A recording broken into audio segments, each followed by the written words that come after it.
Welcome to the Bobby Couto Show, where we dive into the fascinating world of human experiences and excellence, with special guests, real-life anecdotes, and thought-provoking discussions. Get ready to unlock and tap into your absolute potential with your host, manifestation coach, Bobby Couto. Jody, we live? Yes, we're live. I was just about to ask if you were live, but you're ahead of me today. Yeah, we are live. You're on the ball, bro. Yes, he is. Jody Jo Productions. Thanks for being here, brother. You've been busy. Yeah, I've been very busy. I don't know if you guys noticed. Super busy. And we're going to share some of that later in the show. Yep. But my co-host today, Mr. David Sousa.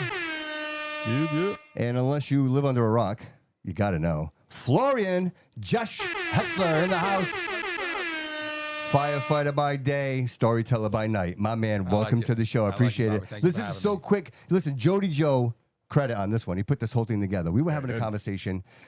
We had Loco in the show, and your name came up, local rappers. And, bro, if you don't know, the show's all about the progression, bro. It's all about the progress. It's all about, struggle to success. It's telling a story, sharing our experience here, right? Nothing more than the city of Fall River, right? And born and raised, right in the 80s, bro. We were right there together, drinking from the same garden hose, I'm sure. Whereabouts did you grow up? Early on, the Flint. Oh, right? the Flint. Elementary school in the Flint, went to Duval School. All right. Which, if you watch that video growing up, we started in the Flint, and I did that on purpose. And then middle school, I was living downtown, went to Cuss. Oh, okay, Cuss. Right, and then Diamond, I still lived downtown. And eventually I moved in with my dad at the end of high school on Hyacinth Street. So you've been in the city my whole life, born and raised. Whole life, man. Yep. Yeah, so you feel it, bro. You feel it. So you would know, right? Like, growing up when we were young and what we experienced going to the park and having friends and everything else. And now you kind of look around and it's kind of fading away, you don't man. See like, that. you don't really Have you see seen those anymore. videos that have popped up on Instagram? Those nostalgic videos. It's all AI now, and it brings you back in time to oh yeah, hey, remember when? Hey, remember when? Yeah, and you see, and you're walking through. You see the TV. You see what's on the TV. You see, and it's all these moments that you think about. You're like, holy crap, dude! It's not like that anymore. Yeah, it's not like that. These kids, it's a whole different world. It is, dude, and there's a lot to talk about today, dude. So before I get too far from it, Troy City Mortgage, David Pereira, our homie over there. Give Dave a call, 508-207-5864, the official mortgage provider of the Bobby Couto Show. And on Instagram, Dave does mortgages. He's fun on Instagram. Yep. Dave does mortgages. Yeah. He's doing great things. I love Dave. Yeah. Dave's doing amazing things. He's out on Pleasant Street, 177 Pleasant Street in Fall River. And you've been busy. I have. Crazy weekend?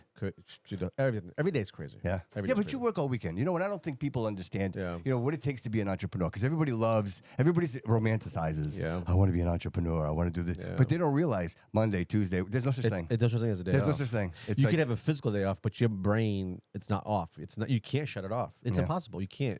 There's no way. The moment you do that, Yeah. it almost like everything falls apart. Otherwise, at least that's what we feel. yeah, but do you wonder sometimes if you get so far away from the best years of your 100%. life, dude? Yes. Right? Yes. Because this is it. This is it. Like, you're at the best years of your life, bro. This is it. You know what I mean? Like, you're pumping it all cylinders. You know what I mean? That's it. I'm There's- go. There's at no this point. gasket leak fix on No, you, bro. I'm right? hoping not. What's yeah. your business? What do you got? I'm a painter. I own a painting business. Your shirt. Yeah, my shirt. Pinnacle. Yeah, Nice. Yeah, All right. Pinnacle. Yeah. What's the name of the business, bro? Yeah, Pinnacle Perfect Painting. Yeah, opportunity. Pinnacle Painting. We're based out of Florida, right? Yeah. So we serve all the surrounding cities. We'll go far, but not too far. It's gonna make sense. But yeah, very, very busy. Oh, your phone number. How do they call you? I know you're on the screen. But Yeah. I just- 774-322-3427. Oh, I think your number's wrong on there. I put it wrong. oh, I'm just messing with you, bro. Don't do that. I'm just messing because you're high. I love it. Dude, you were talking to the mural guy outside. That's hilarious. Dude, that was hilarious, bro. That's so funny. I didn't stop him, but I did say hi to him on the way when we were walking up. What other murals has he done, JoJo? Oh, yeah. All right, I so get I haven't seen any murals that he's done, but I've heard that he's done a lot of work in the city. He's not the one who did the Bernardo one, is he? Oh yeah, I'm not too sure. I don't think he did the Bernardo one. If don't quote me You on gotta that. check out the Like I work. said, I got my But murals he crossed. was at I got my Marcel. murals crossed. He was at Marcel Riley's fundraiser for autism, and he did the face painting over there, and it was phenomenal. Yeah, his work was amazing. You're talking about a very textured surface and his lines, and I'm a painter, right? Yeah. And his lines, it's a whole different type of painting, right? Clearly, he's an artist. Sure. His lines are so sharp. He said and I asked him, so how did you do that? He goes, it's measurements. Measurements. Measurements. I think he had a projector out there, dude. Yeah. He's Well, like- no, he's no. Well, if you look at it, it could have been, but he has all these orange lines, and he's following those lines. He's creating. There's a start into a finish, and so like it's bizarre how he does. It looks really nice. He goes, everything's all measured. It's the gates of the city. Yeah. It's the gates of the city and the Braga Bridge. On the Braga Bridge. I Yeah. wonder if it's going to be blue or green. It's blue. It should be green. Why? Old school. Old school. Yeah. Dude, remember that? That's what it was. I know. I never liked that. You didn't like the green? I didn't like the green. The green to me represent, because my mom worked in the textile, so she was down there sewing. I remember always having vision of it and being in the. Remember the smell? Like you'd go in those places, you could smell the oil on the floor, like it was just saturated. Right, walking in those mills. You know, man, you're a firefighter, brother. You probably go in there often. Like you still go in there. You get that oil in there, bro. It's just baked in there. I remember as a child, I used to get out of school. My mom worked 2 jobs. I would go and the guy would give me $5, and I would push. You know those big carts? Yeah. I would push the thing back, and they'd fill it with fabric, and I went dragging it down the thing. The guy would give me $5 for the night, but that was okay back then. Now, now you can do that. that's a lawsuit. That's a waiting lawsuit. to happen. It's probably why my knees all jacked up. It's so bizarre because I remember my dad taking me to his workplace, and it was like, now you could never take a kid through the facility. Yeah. It's they won't do it. Safety hats. Back then when I was a kid, safety what? I mean, they had safety hats. That's all they had. But these machines that will suck you in and wrap your body so you're gone. in the mixer. Gone. Yeah, no, there's no HIPAA. There's no OSHA. There's no OSHA. Like you're dead. There's no OSHA. You are done. Yeah, you're done. And quick. so like super quick. Now, you would never think to bring your kid through a facility that has any kind of moving parts. Yeah. But when I was a kid, I was there all the time. Yeah. And they knew me. They knew, oh, little Dave, little Dave. It's gone. That era is completely gone. And it'll never come back. No, but you know what though? I'm glad that I got to live through it. Like I don't look at it like, oh, too bad. I'm like really grateful. Well, I would have liked the next generation to experience it as well. I just feel like the things that were so important to us that made our childhood so good is completely gone. It's a complete distraction. But you know what though? We invest in the things that we love most, right? And so perfect case here, Josh, is what you do, brother, right? So you rap, you sing, you tell a story, you play, right? You're a musician. You're a musician. So all of these things come, but they come after your service, bro, right? So we're a lot alike. You know, I also work a full-time job during the day, and then my second job is the studio and creating and, you know, having this amazing opportunity to sit down and talk to people like you. And so I appreciate, you know, the hustle, man, and I appreciate what you're doing, because not only are you doing it, but, you know, it's easy. I will say this, and this is no hate towards anybody. Anybody can do this. Anybody can get a microphone. Anybody can sit down in front of a laptop. And with today's technology, brother, you don't need much. You could say anything into a microphone and make it sound good on the other end. Yeah, you can buy everything from Amazon. But Josh, I got to tell you, brother, Florian, like, I appreciate what you're creating, man. Like, it touches me. Like, it sounds amazing. Like, whoever's doing your mixing and like your editing, they're doing an amazing job. Like, who is that? It's shout out JP Dirty River. All right, shout out JP. Like, that's amazing, dude. He's awesome. Doing an amazing job, bro. It sounds amazing, and I can totally relate with it. I'm like, wow, and I almost feel embarrassed, bro, that I didn't know about you before we had this conversation. You know what I mean? It's like the craziest thing in the world. There's beautiful music everywhere, right? And none of us got a chance to hear it all, right? Yeah. There's people, like you just said, hey, in your own town, you're your own 100% city. right about that. Think about the music we've never heard and then we'll never hear. No, right. But it could be something amazing. Just as good as a mainstream song that you've heard before. Legit, man. Legit. It's never going to happen, right? I don't have any, like, listen, it would be great, right? Somebody loves my song all of a sudden, it goes viral or something, but the chances are very slim. And in this, I still think it's good music. Absolutely, bro. It's a good song, Absolutely, right? It relates to us. It's Fall River based. Some of the stories I'm telling. 100%. But other people, whatever. But it's part of the journey, bro. You know what? And I always say this: you tap into the frequency, right? So I do the show, right? When I do this show, I'm tapping into the frequency. I always said to myself, I don't really care if anybody listens. Like, if one person hears me and I can help that one person, then win. Yeah. Right? Because at the end of the day, that's what this is all about. It's tapping into the journey. The fact that you're even here, Josh, something happened, right? The connection happened. Right. Jody is here, and I just met Jody, 2 years ago, and this connection, and I got to tell you, I literally met you this past summer. Yeah, right? Yeah. And we're creating, and there's been so many people that have come and gone from the studio now that have changed my life forever. Josh, and you're one of these people, man, and I can appreciate all the hard work. I know what it takes, man. You know, and when you're doing this on your own, of course, there's always support, but when you do it on your own, because nobody loves us the way you do. No. Right? Nobody's going to love your baby the way you do. And you manage to do your service during the day, man. You provide service to this great city. Which is a hard thing to do, bro. You know what I mean? You risk your life for other people. That's a very noble thing to do. I know. You know, I don't want to. Yeah, I love helping people. So that's what right. Drew me into it, It's the duty. Right. Like, to you, it's no big deal. It's I do this every day because I run to the noise, not away from the noise. You know what I mean? And then when you turn around, you take it to pen to paper and you write it down, bro. Like, I feel connected. Look, once he told me, of course, I go and I troll you, bro. I go on your YouTube, which is awesome. YouTube is way much better than mine.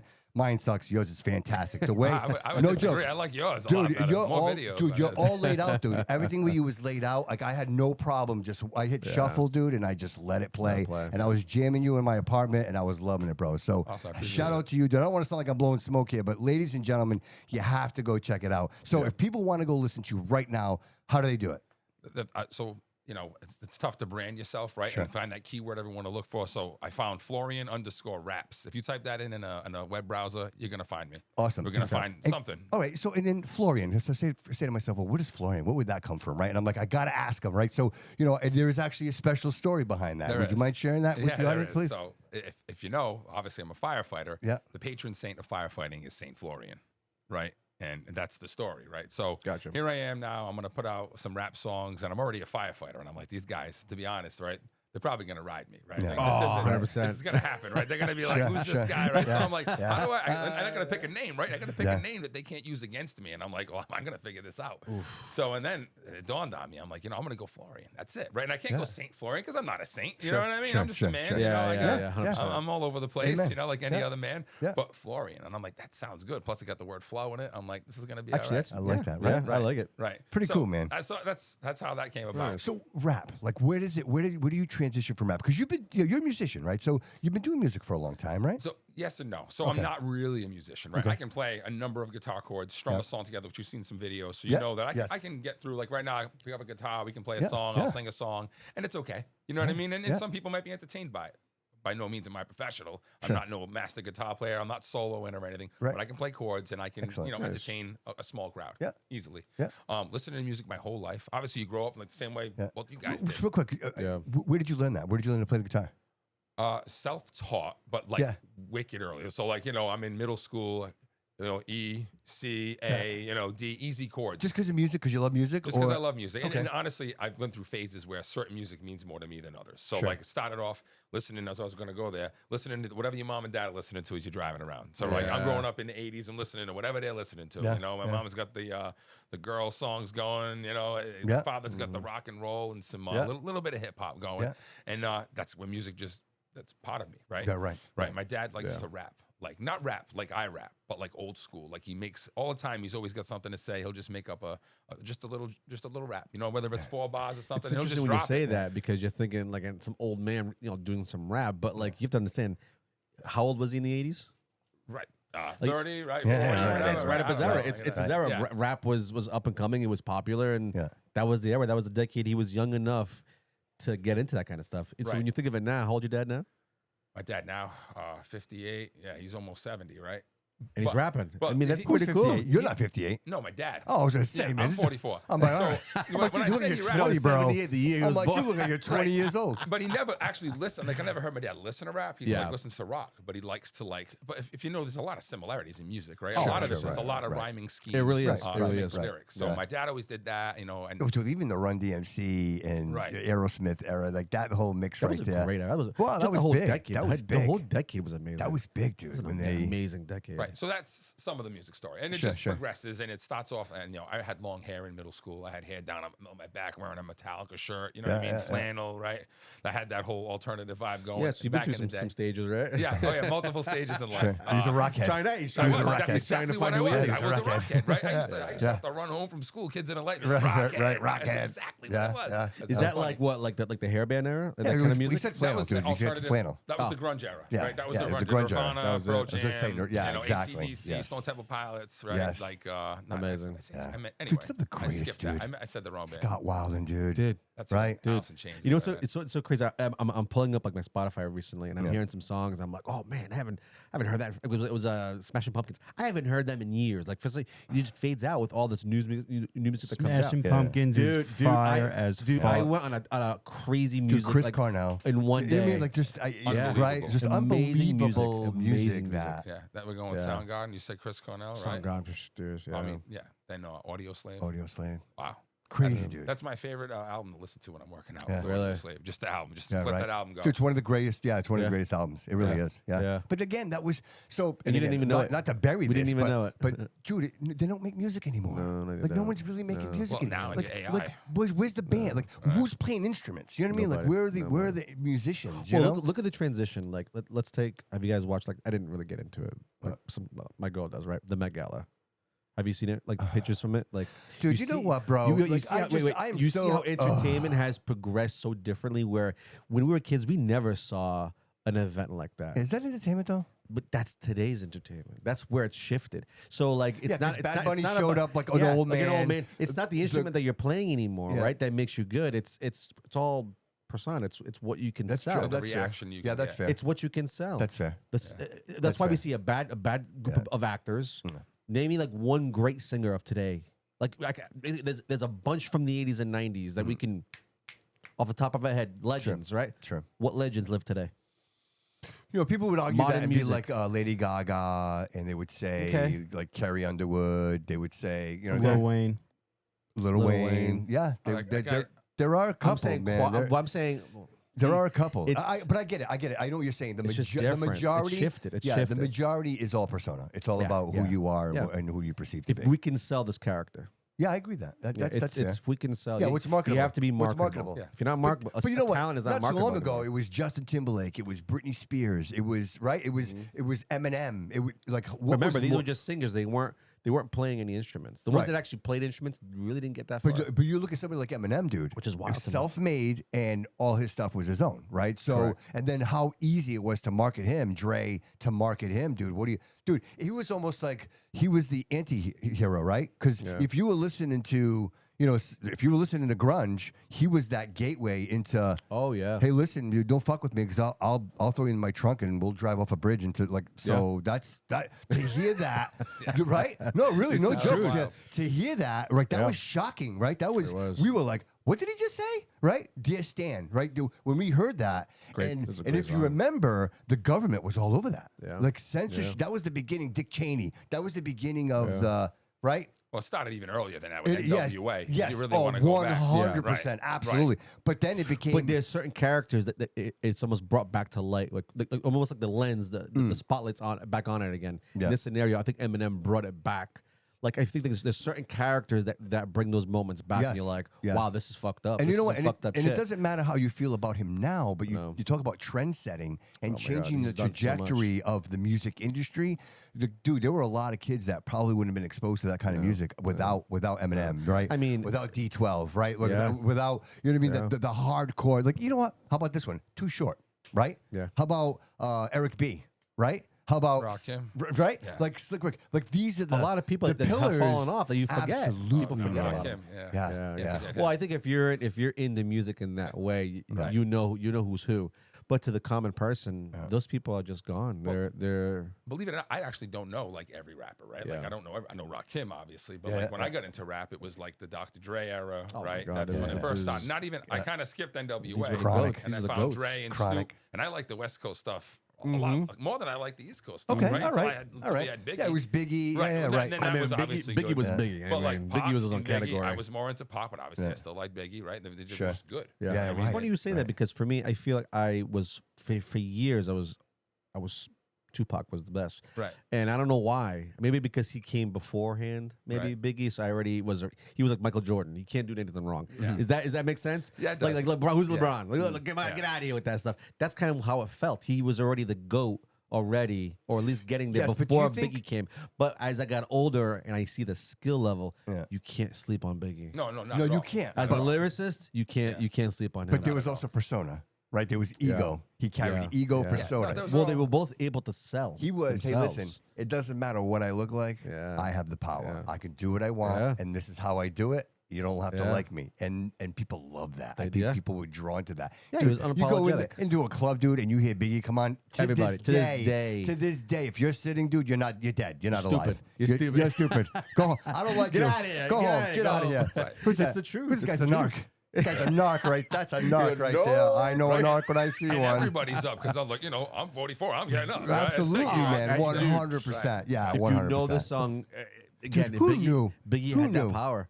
I mean, we got a little bit in between us, but not that much, dude. Who knew that Puff Daddy, that he was going to be the one, dude? Like, I know now it's kind of like old news, but dude, imagine that at the time, dude, Tupac gets shot, Biggie gets shot, they die, and we're like, oh my God, who did this? It's gang related. And then at the end of the day, dude, it was the person closest to him, dude. What doesn't that make sense? Crazy, dude. Crazy. It would make sense, right? If you look back on, you see the history of the whole thing. Dude, you couldn't write that. You couldn't. It's a movie. It's something so crazy because everything was done methodical. Like Puffy, you see the progression of Puffy where he where he started and where he ended. It's like what you said earlier. So crazy. You said it earlier. You're like, dude, I went to the store. And it was like I was living in a movie. I felt like I was living in a movie, bro. I was a little high. I'm not gonna lie. I was at my peak. Right, but that's what it is, dude. These people live in like a movie. They don't. Reality doesn't exist, dude. Right. Sean Combs thought he was untouchable. Untouchable. Dude, the guy had a key to New York City. Yes, he did. Like he had a key. They gave him a key. Can you imagine? Dude, ego the size of the Empire State Building. Okay, let me ask you a question. Do you think that could happen to anyone? Yes. 100%. The right person. 100%. The right. Meaning that if anybody were to have the success that he had, would end up like him. You know what, dude? Think about it.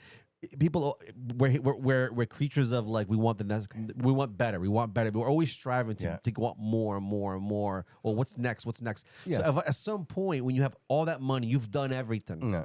Right? And it sounds so crazy. Yeah, but how many people regret it? How fucked up will your mind get? I know, but how many people regret it? And search for other things you shouldn't be searching for. Sure, but how many people regret it? How many people I don't know. went to those parties and were like, oh man, I wish I didn't go, right? Yeah, like well, they those got people? They got a picture of me, right? Because nobody knew, dude. It's an exclusive VIP party. Some of them do. Well, some of them do. Listen, There are actually a lot of them. Talking about like Epstein parties? Or, no, we're talking about the Diddy parties. Well, I think, dude, to your point, like you just said, like if you're trying to build a persona, right? And then somebody's like, hey, I got one more invite to the Diddy party, the after party. You're going to be like, yeah, I'm going. Everybody who's anybody is going to be there, right? You have an opportunity to meet someone. Let me ask you a question. If you know shit's going on in this fucking house, because some people did, and he still showed up. Yeah. And you know to stay in the game. Yeah, but what you got to play. Listen, all right. I got a hard stop. When it's offered to you, what do you do? What do you do? I know we're having fun, but I have a hard stop at the pet thing. That's what I'm saying. Like that's what I'm saying. If that doesn't exist, if I don't know that that's happening, if I think it's just like freaky stuff, like they're doing like baby oil stuff, I'm gonna go. I'm not gonna participate, but I'm gonna go. Like there's people there, dude. It's a little wild. There's producers. If you're freaky and you like to do that stuff in a room, that's fine. But the whole. But what if that's a common thing? What if that's it's a common accepted thing that it comes with the industry? This is how it is, though. Like you're in or you're out. No, I think that's fair. I think that's what it is. I think at some point, poor Josh. Josh's like, dude, what I get? You can't help it. Isn't that hazing though? Isn't that hazing though? Oh, nah, this is adult shit. This is adult shit. We're past that, bro. Yeah, that's definitely what it is. It's like that guy. What is it? I'm not gonna think of his name. He was in the acting field, right? He's the guy who had made people do things with him, and he gave them jobs. It's not like Harvey Weinstein. Harvey Weinstein. Same thing. That's the same type of thing we're talking about. Listen, you ain't gonna make it in this industry unless you do X, Y. I hear it on the fucking audio. Michael Jackson said it. Yeah, Michael Jackson said it. We all thought he was crazy. He kept saying it. They sold it. They sold it on us. Michael Jackson was nuts. He said it, and you know what? And he wasn't. And it is. It's a level. I believe it, dude. You know what? If I own the music industry, I'm the gatekeeper. Yeah. Right? If anything, if I love the music industry, I'm the gatekeeper, right? I want to make sure right? Either way. But I think it gets polluted and something else happens. Who got the rights to his music? Who? I don't know. Michael Jackson? Yeah. His kids. I don't think so. Yeah, she does. Yeah. Yeah, his estate. It's his estate. His estate has the rights? Yeah, she performs now. His daughter, what's her name? Paris. Okay. She performs. Right. She's actually an artist. I was wondering if it was, let's say somebody. Well, you want to go looking and see? You know somebody? No, I'm just saying somebody took somebody out because they wanted that estate. They wanted not the estate, but like the rights to his music. I mean, it's worth what? What do you think it's worth? I mean, my God. Oh yeah, the rights to at one point not only that, Michael Jackson owns Eminem's music too. Wait, Michael Jackson owns Eminem's music? Yep, his catalog. Yep. Is there truth to that? Yes, there is truth to that. And I think also I think also the Beatles, right? Dude, you just can't say that. Is it a fact check? Yes. Eminem dissed Michael Jackson, and Michael Jackson bought his catalog. Can you look that up? Can you look it up? All right. I've heard that, but obviously you hear a lot of things that aren't true. I know the whole Beatles thing too. Like, doesn't Michael Jackson own the Beatles? Allegedly, I heard that too. Yeah, Michael Jackson estate owns the Beatles, all the Beatles music. Yes, yeah, I think. Check that too. Yeah, fact check that stuff. Yeah, we have to fact check that stuff. These days, absolutely. Yeah, right. Yeah, all of a sudden now the eyes are on you. Yeah. Get a couple They people. come at you. Next thing you know, you're at a Diddy party. We can say whatever we want people to believe us. If we say it enough, they'll just start believing us. Well, Isn't that's that the way the of thing. the world. That's it. So if we Doesn't matter if it's a lie, if it's true. It's true. we can think of Say it something, enough, right. eventually. Obama said it. Dude, Obama said it. Did you remember he said it? You'll have to learn how to control people's emotions. Obama If you said can it. do that, you Yes. control Okay. everything. Okay. It says It comes right, down to it morals. says- Here we go. It says Fact it right check. here. It Fact says check. Michael Jackson did not personally own Eminem's music, but his joint venture company Sony-ATV Music Publishing acquired publishing rights to Eminem's back catalog in 2007. This meant Jackson had 50% stake in royalties for songs released up to that time, not total personal ownership of the entire music portfolio. Okay. Well, thank you for that. What a portfolio. Appreciate it. That's Thank you. still- But dude, they say that. You know what? That they say that's where the money's at. What's up? In the what was it? The rights, Yeah, the rights, the royalties. the royalty rights. Yeah, but That's how- what but that's how that's does- what Vanilla Ice. That's what he's doing now. Oh. Vanilla Ice. How does one get into that? I think you buy the merchandising for it, and you just sell the hell out of it, and you get all the money. Publishing rights. It's all publishing, dude. You have publishing rights. Google it. There's money in that. I mean, you gotta have stupid money to do it. But you can have publishing rights. Catch. Like if Josh wanted to give me publishing rights to his music, I could pay Josh $500,000 right now for rights to Sold. publish. Wow. Sold. You know what I mean? Yeah, just like that. You can have it. Josh, like, take it, buddy. Take it. That like that. What? 50 grand. Yeah, 50 grand. Great. We're both broke now, buddy. Great. Thanks a lot. Appreciate it. But yeah, you can own the publishing rights. And so for him, he's like, he's going to get $500,000 up front, and then I can use that. And then say, for example, I signed a contract with Chevrolet, and now your song is now the hit song on Chevrolet. There's where I make my money. There's a song for that. Hopes and Dreams. That chorus, I've been driving. That's the one. I like that, You haven't dude. heard that Yeah. one? You got to hear that one. Yeah. Dude, we got to play that. No This is video, but that's a fantastic. song. Yeah, That's so a you, good dude, one. you cut the guy off. The guy was working. So you done? That guy outside? Yeah, you. Yeah, I'm done. All right, you done? All right. So this Wow, we ventured up that far. Yeah, back Holy to shit. back to Josh, dude. Just get sorry. back That to was Josh. awesome. I'm I'm so sorry about that. I'm Yeah, on that's Bobby all right. Couto show. That's so What can funny, go man. wrong? I'm so glad Let's- you're here, brother. I appreciate it. Listen, just real quick, I just want to. How do you get to?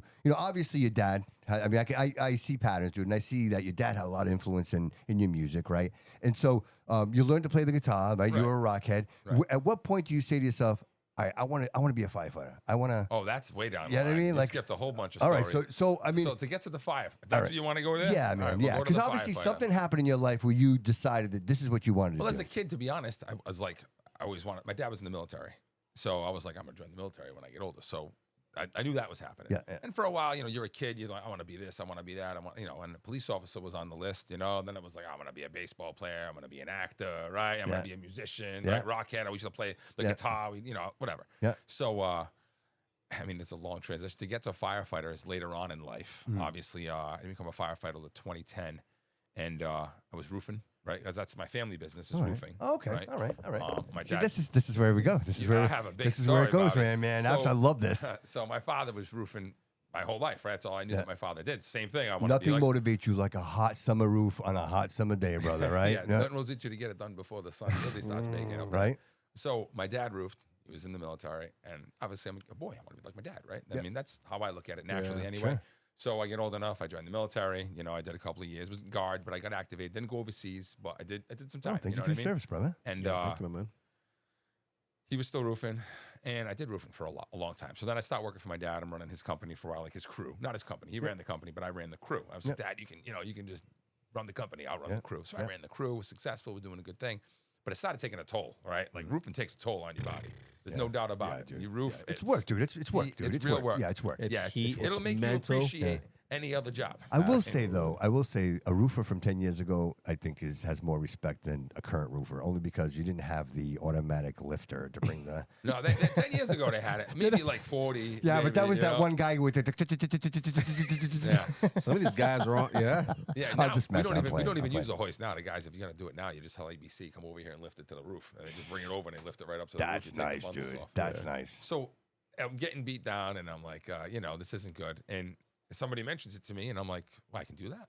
Like I didn't know it was that easy, Yeah. right? I didn't know how hard it was to get one of those type of jobs, and I was like, if I take a test, all you had to do at that time was take a civil service exam. Yep.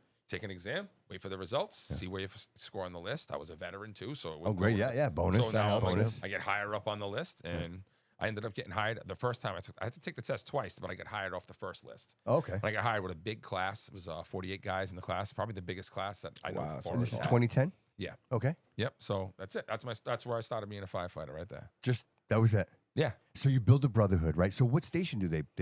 So there's 6 stations in the city. Okay. I've worked at a couple of them, like full time, if you will. So when I started, I was a firefighter. I was on ladder 4. Now I'm on a ladder because I was a roofer, right? So Okay. that All right. made sense for me. All right. So Yeah, I was that on does make ladder sense. 4. Then fast forward, I take a lieutenant's test. After so many years of acting lieutenant experience, I become a lieutenant. So I worked at headquarters. I was in training. So now I would go around every day, Monday through Friday. Guys do training. You know what I mean? I would go and facilitate that training, create a training schedule, and then we ran an academy during the time I was up there. So now there's 20 people running through the academy up there. So being the training lieutenant had a lot of responsibilities. So fast forward, I wanted to get back to a truck because the training lieutenant's job is a day job, right? Gotcha. Now there's a truck that I want to be on, and I bid to it. I get to the truck that I want, ladder 2. So now I'm on another ladder, right? But now I'm a lieutenant, and I love it. It's great, and that's at one of the 6 stations. So that was Candace. Nice. That's on Plymouth Avenue. Okay. All right. Right, and now that's a nice station, right? That's one of the nicest and stations. then I took right? a test again, and now I'm the captain of Fire Prevention Bureau. Oh, So wow. I'm back at like a desk Wow, job. that's awesome, dude. That's awesome. What a journey. Real quick, those doors are amazing. You see those doors? Yeah. Right there? You see those doors, dude? Yeah. How quick those things shoot up, bro. Yeah. I'm like, wow. Anytime I get to see that, I'm like, wow, that's incredible, dude. pretty quick, yeah. Technology is amazing, dude. Back in the day, there was a guy sitting there. Well, it's and funny now, you say that because right you now know they're what I actually mean? remodeling the old fire station down North Main. You know the one next to Yeah. Morton? Oh, yeah. So that's where my daughter goes. She goes to Morton. So I pass by it every morning, and they're going through the whole thing. They had the door was up, and they had one of those old fashioned fire trucks in there. I mean, it looks like something from like the 40s. Yeah, or that's the 30s. fire museum now. So that's what it is now, right? Part of that building. is fire So right museum. now they're going through the whole place. The whole place is getting a redo. Yeah, it's gonna look nice. I thought it was like the Animal pet thing. control. Yeah, what the hell? It's the building shared. So I think it's still gotcha. a city building, and they let us house the fire museum in there, and I think animal control. Pretty takes cool. The other half. You see, people forget about that stuff too. Well, I mean, and not to get like dark here, but more. I think it's just more of awareness, and I really want to mention it because I know, Jay Burns does a lot. You know what I mean? He's involved, and I know the fire department is requesting budget for equipment, right? Oh, yeah, I can go on. Gear. I mean, look, no, bro, please. I mean, I know that there are certain things, we got to be careful, but at the end of the day, bro, I love I'll it. tell Good. you whatever you Good. want to I'd know. love to hear. I mean, Well, you know what, bro? Because I gotta be honest with you, dude. And like I said, not to get intrigued. dark, but I get frustrated when I go to the city council meetings, and so I'm sorry. I know, right? But you know what, dude? You know what? Honestly, Josh, if I'm going to sit here and talk about it, I just need to know that when I'm saying what I know, and I'm not just Absolutely. hearsay, right? Absolutely. And so in this case, it's the constant plead for the fire department to get the equipment that it so desperately needs. We have firefighters that are dying, and it's not like maybe. We know with certainty these forever chemicals are causing cancer. I forgive me PFAS. his name. Yeah, the PFAS. Yeah. His name. He was on. Neil Furtado. Neil Furtado, man. Shout out, man. Dude, he had a scar from his. I mean, not to call it out, but from his ear all the way down his neck because of his thyroid cancer. You know what I mean? And this is direct result of his environment. And I think what. I know the union's involved, the city's involved, but as citizens of this city, these men and women risk their lives for us every single day, and it shouldn't take a city councilman to say yes. Get them the equipment that they need. Like, this shouldn't even be a conversation. I don't even know why. Like, I'm just, bro. And again, I don't want to ready sell to it because go. most people be like, "Oh, Bobby, that's the obvious." No, but it's not, because when you're begging and pleading, The problem's the budget, right? So you want to go to? We're yeah, gonna go bro. there. Let's go there, right? Yeah.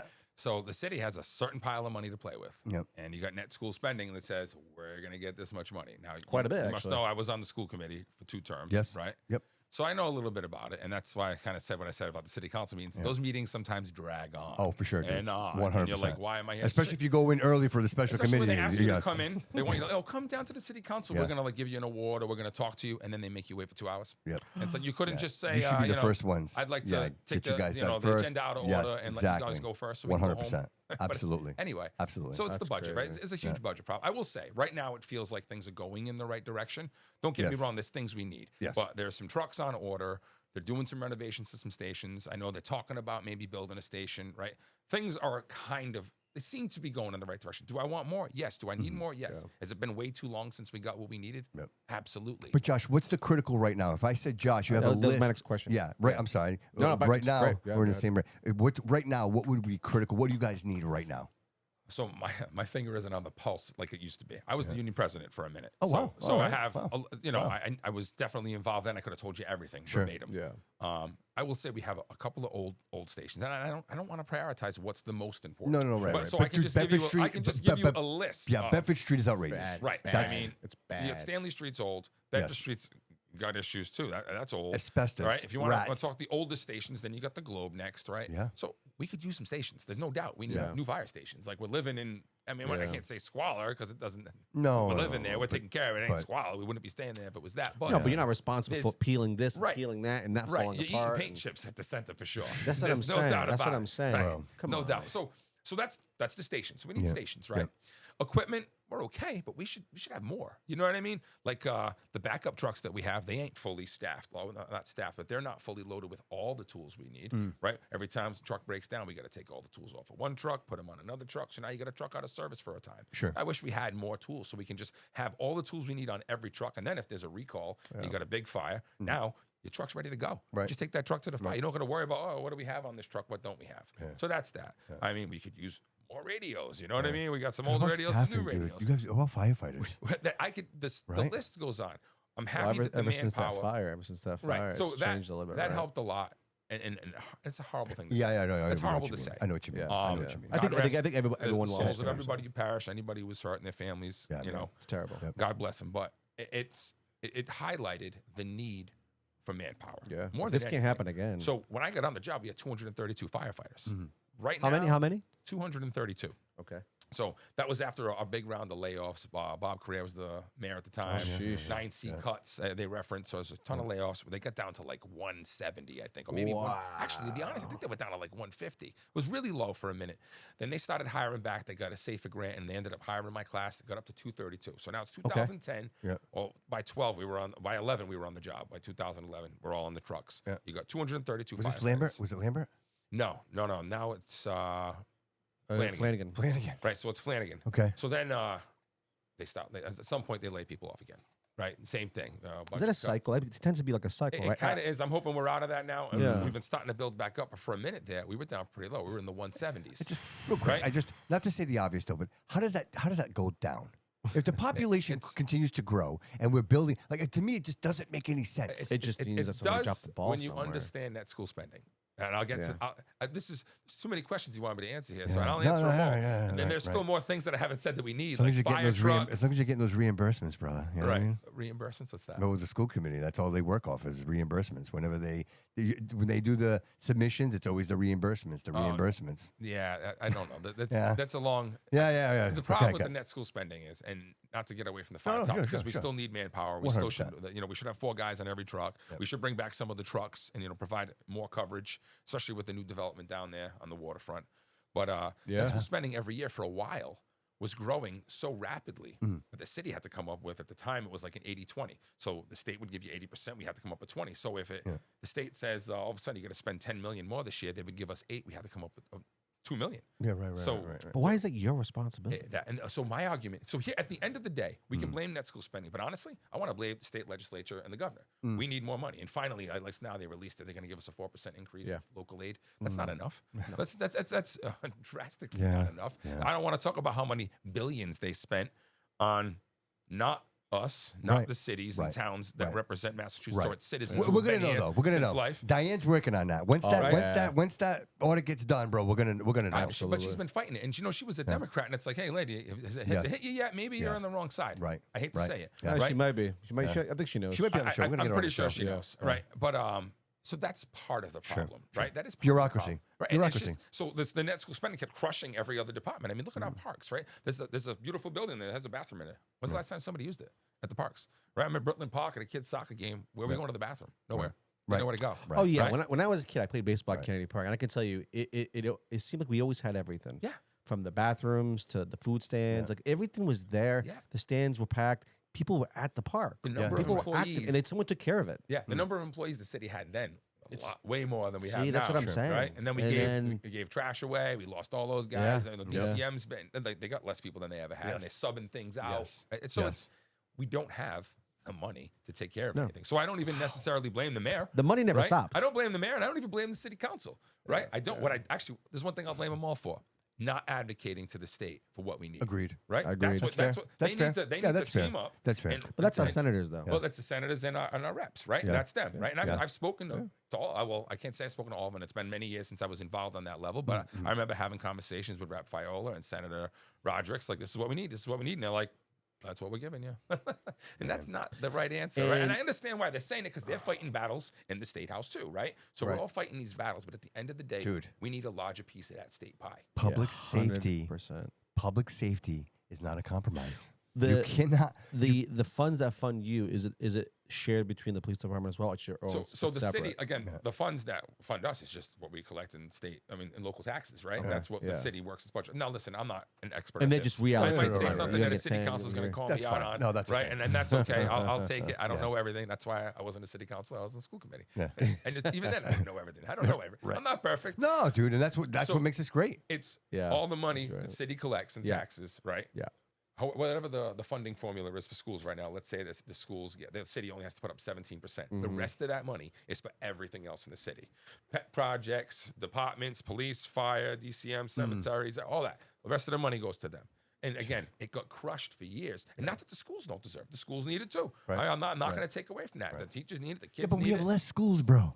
And I don't even. You There's know other what I'm issues with saying? the schools. The math doesn't math, dude. I'm sorry. The math doesn't math. Well, we the have two less high- buildings. yeah, Dude, we have less buildings. Dude, we used to have a school in every little district. So there where were how many schools back in the day? Are they just overpacking the schools now? I think the Or city- whatever is Let's left over. Yeah. Right? Does They've, that make dude, sense? They've commercialized all of it. They've made it. They made it an industry. It's exactly. There's no. It's not a community sense anymore. Like, you remember this school? Remember, hey, Talbot. Remember Talbot and Morton? Remember that? Remember Cuss and Morton? Like, right? Yeah. Like, there was always Yeah. the. But we always That neighborhood.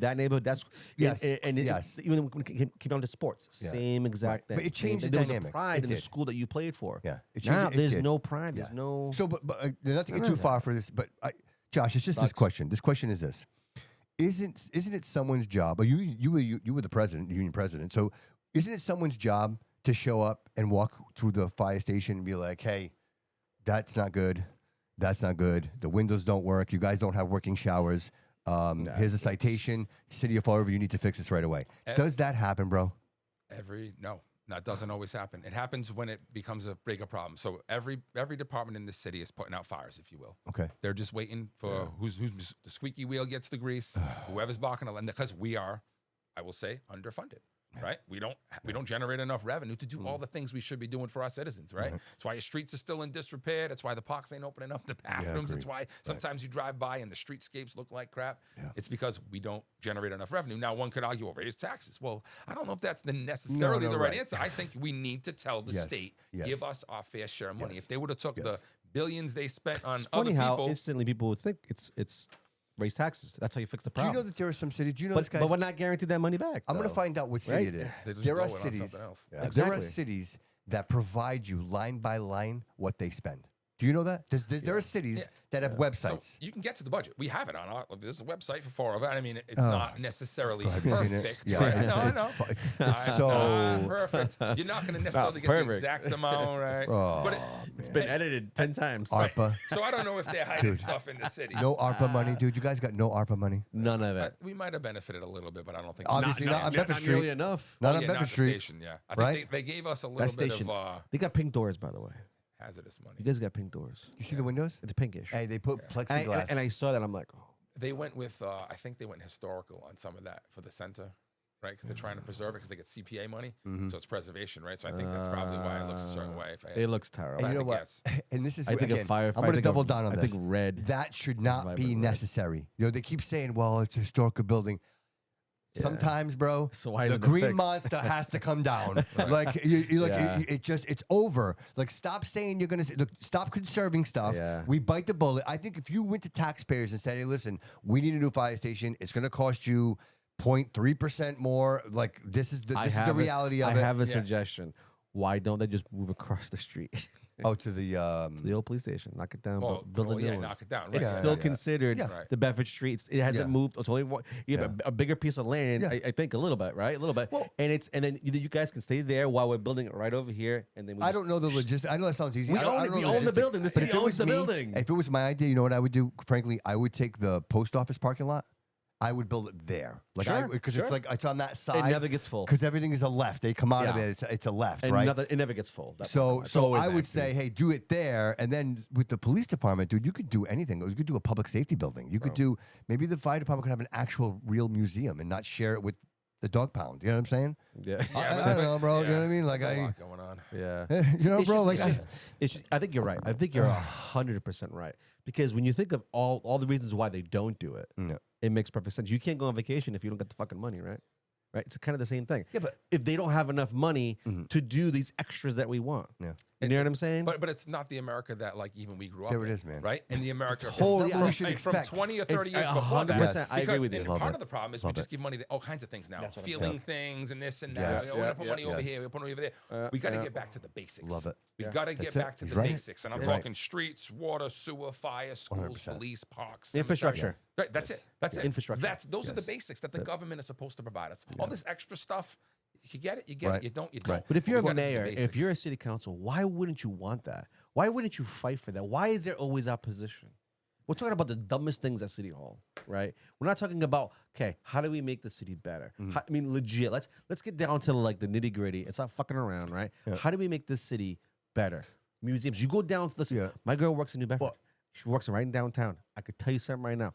Our downtown, complete shit. Yes. Their downtown, lively. There's like you can bar hop. Yeah. You can bar hop all about 10 bars just in that one, and they're all safe. There's restaurants, there's Moby, all these places. But that's step one, and step one is infrastructure, right? So It's leadership. Yeah, well, you have to have infrastructure, right? So if the roads are all potholes and the buildings are empty Yeah. and the roofs are leaking, like that, it starts there. People don't want to travel to places that are dilapidated. That's a sure fact. Why do people go to Newport?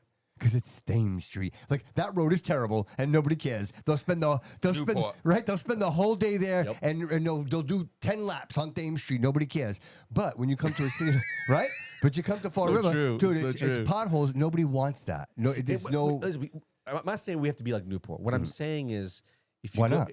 You could if you want. We have waterfront. What I'm saying is, you could. We have a great sunset, by Sure. the way, one of the best. Sure. To be honest with you, but if let's say we don't get there, we have to at least compete with our sister city, right? Yeah. And we 100%. don't. Well, We don't. I think, Josh, we have you nothing. have some insight on this. You went to Diamond.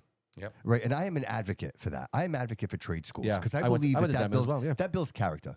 I think anyone, liberal arts, you get a diploma, good for you, great. What do you do with that? But to graduate from a school like BP from Diamond, you walk away with a trade. You walk away with strength. It's funny. I was going to bring it up with you. Because to me, like when I'm self-taught with the guitar too, and it was important to me to learn to play the guitar because I wanted to do something on my own, and I wanted something that could always connect me to people. Because no matter where I go, if there's a fire burning and I show up with my guitar, bro, I'm invited. Right? That was always my thing, and I always said to myself, "Gee, I want to teach my kids learn an instrument because you know why? You'll always be invited to the party, right? Learn Yeah, an I regret instrument, not learning something. learn an instrument and learn to protect yourself. So very important, right? Whatever that may be. And I honestly believe that will enrich your life in every which way and form. So back to what I was saying. So I learned to play the guitar too, bro. So for me, it was always that connection, right, to people like that. Right. You're right, and it was always bridging, and it didn't matter. So I have the passion for the music. I have a passion for the city. But all in all, dude, if you encompass all this and you realize that passion alone cannot create anything, right? You can have all the passion in the world, but if you have a trade, bro, if you can sweat a pipe, if you can fix a flat tire, if you can paint a wall, well, that's value, man. You can barter that, right? You can survive. And the thing is, our next ones up, our kids, they don't have that. They're helpless. If you drop them in the water, bro, they sink. They don't know how to swim. It's so true. We're not teaching them how to swim, bro. And it's the so most true. basic thing in the world. You know what I mean? And so, Yeah, I agree with you. They're focused on all the wrong things, man. Right, dude? So I got eight kids. Is it that, or is it just a distraction? Right? Yeah. I heard 8 kids. That's wild. it's That's wild. go ahead, Josh. Go ahead, Josh. No, Go no, ahead, no. go ahead. But there's so much distraction when we had our own distractions, but they weren't it didn't prevent us from going outside and getting dirty. Well, and, your and friends were your playing in the distractions, dirt. right? Right. The friends going Your out. friends Yes. was your outlet. Yeah. And you had it since you were little kids and the neighborhood kids, and then eventually you go to middle school and you make those friends, and all of a sudden you're linking up with those kids for 3 years, and then you go on to the high school and it's the same fucking. But like you don't see those things anymore. It's all distracting. Dude, if somebody rings the doorbell, kids run from the door. Yeah, we were Yeah, I so know. my They don't generation. even Yeah, answer. I was the first generation to have the internet in high school. My generation was the first generation. No, So I was already exposed to that freshman year. Yeah. I was already exposed to like instant messenger. Like we were the first still young kids that had access in a vulnerable age of like 13, 14. Yeah. You know what I mean? 15. I had and Apple. I think we're the last We made a turtle generation move. that still got like a little bit of what you guys had. Like I still got dirty, outside in the mud and being a boy and catching salamanders and worms. And dude, I had a colony of that shit. You know what I mean? Okay, You don't see that but how do anymore. how do you convince the next generation To do that? that was They great? won't. We can't They don't think it is. because they have those distractions that say this is way better. Yeah, This is phone, way better. TikTok. I was about to That's say, it. You shorts. They're watching shorts. Yeah. You get hooked.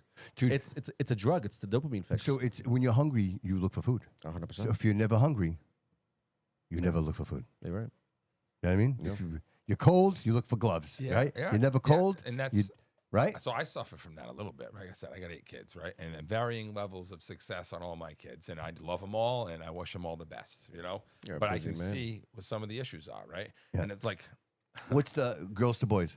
4 to 4. Oh wow, Right. you got right down the middle. All right. So I had 4. My wife had 4. We got together. We have 8. Brady Bunch XL. Oh, you're a Julianne, I love blended you. family. If she's watching. Shout still. out, shout Shout out. out to my wife, Julianne. I love you. That's amazing. Nice. That's Be amazing. home later. All right. So we have 8 kids. So Wow. the oldest is mine. It's Lorelei. She's my daughter. She's 22. She's a lieutenant in the Air Force. She's stationed in the UK.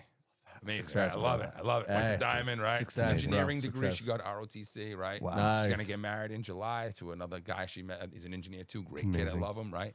Oh, dude, that's success, Right? bro. Right. Dude, you want that for your daughter, no? That's the American dream. That's That perfect. sounds Right. like the American like nuclear Keep family. going, Josh. Keep Absolutely. going, So bro. I love that, right? I That's love this, amazing, bro. Keep right, talking, right? brother. Keep Right, talking. She's like super Catholics. They get married in the church. I'm like, this is great because I'm not even that Catholic. Who but are she you? is. You And I'm talking like, to me, "Oh, baby?" I love this, right? So love then it. I got my son is the next one up. He's 21, Evan. I love him, right?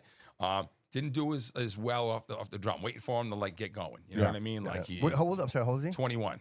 Diamond grad too, but he Yeah. just didn't do it. He didn't Okay. want to stick with it. Yeah, yeah. Unfortunately, It's kind of a guy thing, though. But with him, what I worry about with him is that maybe, like sometimes I wish that maybe I didn't have it the way I had it, and he had to live like I lived, because I think he would have been okay, right? And like let him do more than he let him just run free, right? Like there you go, Yeah. like run free, like just run Guilty. through the neighborhood. But the problem is the neighborhood's not the same either, so I can't just Right. let him run through the neighborhood. Right. He wouldn't have had the same friends. He wouldn't. But have I had do the same push. I do push experiences. my daughter.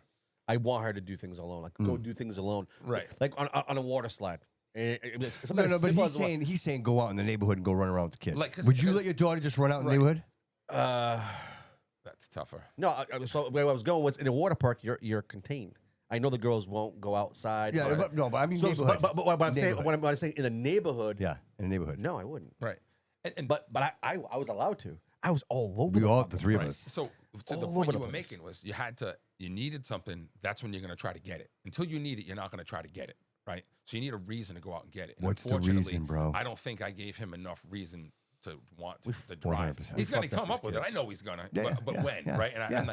I hate it because I learned a bunch of lessons when I was a kid, and you try to teach your kids from the lessons that you learned, and you Right, hope, but right. that doesn't work. And you No, look- if you you- raise kids, you gotta know let that them don't fall on work. their face. You have to. Yes, yes. Because they're never them gonna fall on their face. You 100%. think growing Yes. up, I'm gonna have kids. I'm gonna tell them that one day they're No, gonna learn from no, me. They're gonna be no, better they than won't. me. They won't listen. Oh to my you. God, They they won't don't listen. They No, don't they listen. won't. They don't So, listen. so then I got 6 other kids that are kind of still at home, Yeah. right? Like yeah. half the time they're still with us, and they're all well, not all of them, but most of them play sports. They're all wicked good at sports, That's right? awesome. Right, and You're building a little army there. aren't yeah, you? I got a right? 17-year-old Tyler, I got a 14-year-old Matt, 13 Andreas, 13 Avery, 13 Addison, and Gwen will be 12 coming up. Wow, this shout out, month, but man. she's 11. Shout out. That's So amazing, bro. they're all amazing. I mean, I got Yeah. some report cards today.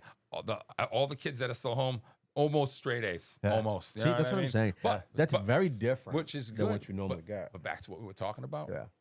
They don't have a bunch of skills. They don't. They ain't.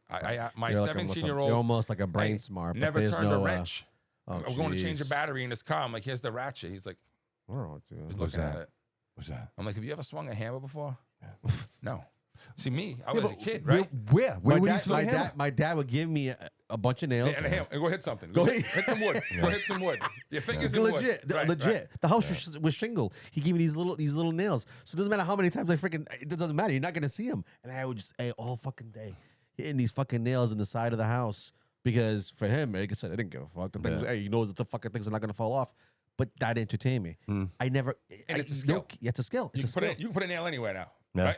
Oh, yeah. You're gonna throw a nail anywhere, right? Yeah. Not a problem. You can use Not a tools. problem. You I know understand? how to use These tools, kids today, because they're I don't know. I got so many different feelings on it, so I don't know where I want to go with it. But my kids are all good at sports. They're mechanically but inclined, but a they lot of can't them. do anything mechanical, Right. right? That's what I'm Hey, saying. we don't paint the house. Can I kick the ball at the house and paint it? No. Right. You know what I mean? They could do that, but because they play So sports. it's happening generationally, and they say that this is the first generation that is not exceeding the previous generation. This is the actual generation that I posted a whole article about it. There was a Are they getting dumber? C-SPAN. Are they getting dumber? And No, well, also they say in the midst of actually, all that? you didn't see And the I- post. and I- Obviously, you're not following my I am. Facebook. But anyway, the doctor says the introduction of technology. That's Yeah. he says it point blank. Anytime there's an introduction of technology, it dumbs down the population. Because we talked about it in the last episode, and that was, Josh, if we were all hanging out on fire right now and you're playing the guitar, bro, and then all of a sudden I make an outlandish statement, right? Like, did you guys know that there's an ocean under the Mount Everest? And you'd be like, what? No, get out of here, buddy. I'm like, yeah, dude, there is. Like, if we didn't have technology, you'd have to take my word for it. Yeah. Right? Yeah. Like, you wouldn't. Right. But It's so true. But today, like, you grab your phone and be like, ChatGPT, is there an ocean under Mount Everest? And it's like, no, that's bullshit. And you're like, hey, dude, that's bullshit. So you don't never have, and this is going to sound crazy, imagination. Yeah. Yes. When you remove You're ruining people's when you characters. remove that's such guys, that's such a critical piece It of really is. of neural growth in your It brain. really is is. imagining. I remember being in the backyard by myself and playing with my GI Joes, and in my mind I was there, dude. I was experiencing You're it. speaking my language. Well, so G.I. Joe. with this, Fucking dude, love hey, this with shit. this, Yeah, dude, completely gone. now my brain is no longer creating the fantasy. The CPU in my phone is creating the fantasy. Like, I That's need the control. The brain, That's the control. The CPU here is the one that should be working. And you know what? And unfortunately, complacency. Right? I'm guilty. I'm guilty. Right? We're probably all a I'm little guilty. guilty, Yeah, right? yeah. Of not realizing it until after the fact. So my granddaughter. Kudos to our My parents, granddaughter man. is 8, and so Kudos to my our daughter parents. no longer allows my granddaughter to be on the iPad for countless time. But my kids, like, it was kind of like, oh, here you go, go watch some Sesame Street. We had no idea that there was all this programming and the damage. Because you want to know, because And we the dependency, justify the dependency. Yeah, because we justify it. Yeah. I was hooked on the TV when I was a kid. I was glued to it. Yep. But there was rules, and the rules were you were only allowed a little bit of TV per day. Yeah. My mom was especially if it was a Saturday, it's different. You're home, you're Saturday. There's WrestleMania. There's all this good stuff on TV. Saturday You Kung can't- Fu yeah, afternoon. Yeah, exactly. So you can't like shut me out of that. Okay. But everything else during the week, we were very limited on the TV that we watched. Yeah. Well, it was always the Portuguese channel that was on in my house. Yeah, and then we made sure we had dinner always. together. We ate at a table. Yeah. Just those small little things. I think set like. Can I ask you something real quick? Because only Certain because it things just popped into my head and I don't want to forget Yeah, it. go ahead. Do you guys notice that there's no more Bruce Lees? No.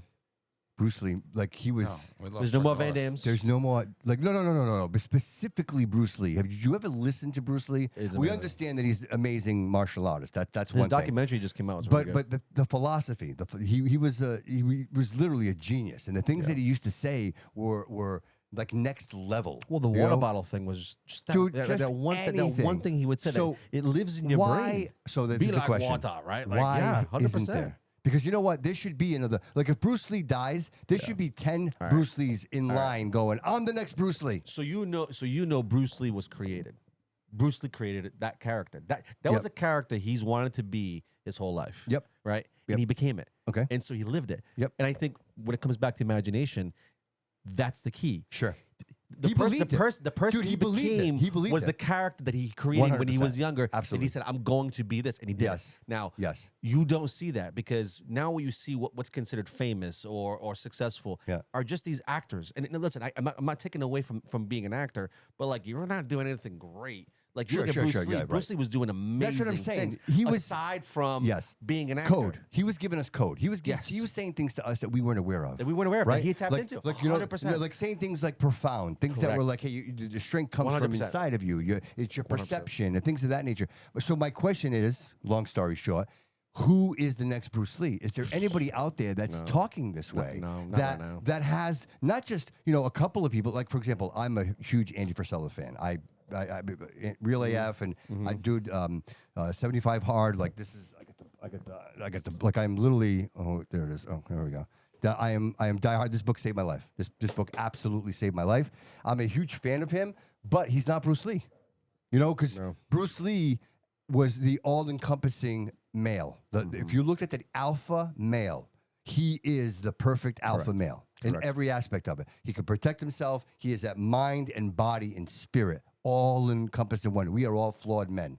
Right, we get emotional. Absolutely. I'm on 24, dude. I'm ready to take somebody out. Right, like Bruce Lee would be like, Bobby, find, don't worry about it. Find your peace. Right. It's so true. So kind of shifting a little real. bit here, but like so for me, if you don't know, you don't know, and we're talking about the next ones up, like the next level. Like imagine if our kids were exposed to people like Bruce Lee and could hear the things that he said and realize that the things that he did were superhuman.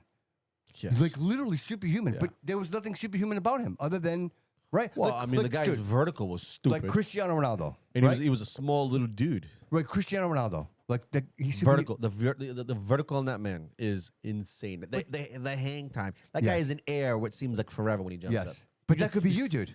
Sure. See what I'm saying? Yeah, sure. They show you that this is a potential, right? Well, I didn't have the imagination because it goes back to the imagination. What was it? Disney said it, right? What did he say exactly about imagination? Like imagination is like how did he say it? If you want to pull it up, Jody, I don't know if you can pull it up, bud. What Disney said about imagination? It's incredible because influences. Yeah, well, think about who you had to be a Disney. He created that whole world. So that's my challenge, guys. Josh, who do you I mean, aside from you, who do your kids look up to? Who is it that you like? They're watching, going, I wish I this knew.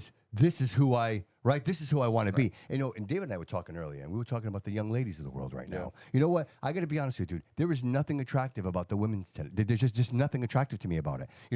It's women that are so self-centered on themselves. Sure. They spend 4 hours putting makeup on, and then they come out and they don't even want to touch themselves. They don't want to eat the food. They don't like. It's so exhausting. And you know what? Maybe because it's maybe I'm on the other side of this. What would it be under, David? Disney quote about imagination. Okay. You just So Google being on the other side of this, dude, just saying to myself, thank you. like, I want to hang out with somebody who's chill. I want to hang out with somebody I who's want to have a good. conversation. Yeah, you know what I mean? Talk to you. Like, in other words, Fuck. right? Exactly. Like, Don't just- make this weird. Absolutely. And It so just looks like Barbie dolls. it's too much right? effort. Yeah. It's too It's much a lot effort. of And the effort. male, the alpha male, who is, you know what? I think every man puts himself first because a strong man, you'll agree, Josh. You can carry somebody out of a burning building when you're strong. Yeah. If you are weak, sir, you're not carrying anybody out of the building. can't even So help you- yourself. it's your responsibility, Josh. You swore an oath. It is your responsibility to be tip-top shape all the time. So when the time comes, you're going to carry somebody, no matter how big, how small, you're going to get them out of that building. That's the game plan. Right? So as men, that should be our standard. We should be at that basic standard. I'm going to be the best version of myself because I owe it to not only my community, but my family. Who's saying that? Nobody. Right? To your question, who are kids looking up to? I have no idea. I'm hoping it's me and my wife at this point because I don't know. Historical figures are the only things they got. They don't have anybody today. I mean, there's been some people. Yeah. But Well, I you don't- go I like don't- Tom Brady, but you know what? And again, don't get me wrong, dude. I am gay for Tom Brady, but at the end of the day, dude, Tom Brady played football. Yeah. You know what I'm saying? Like he threw a football. Like he was the best at it. Right. But and again, and I'm not taking anything away from him because he's a philanthropist, and I can't even imagine how many charities that guy has helped. But at the end of the day, he's not pulling people out of burning buildings. Right? Yeah. Like there wasn't a chance that I guess there is, but the chance of Tom Brady dying on the football field are very slim and none. You know what I'm saying? Right. It's like everything's broken. The people who are doing yes.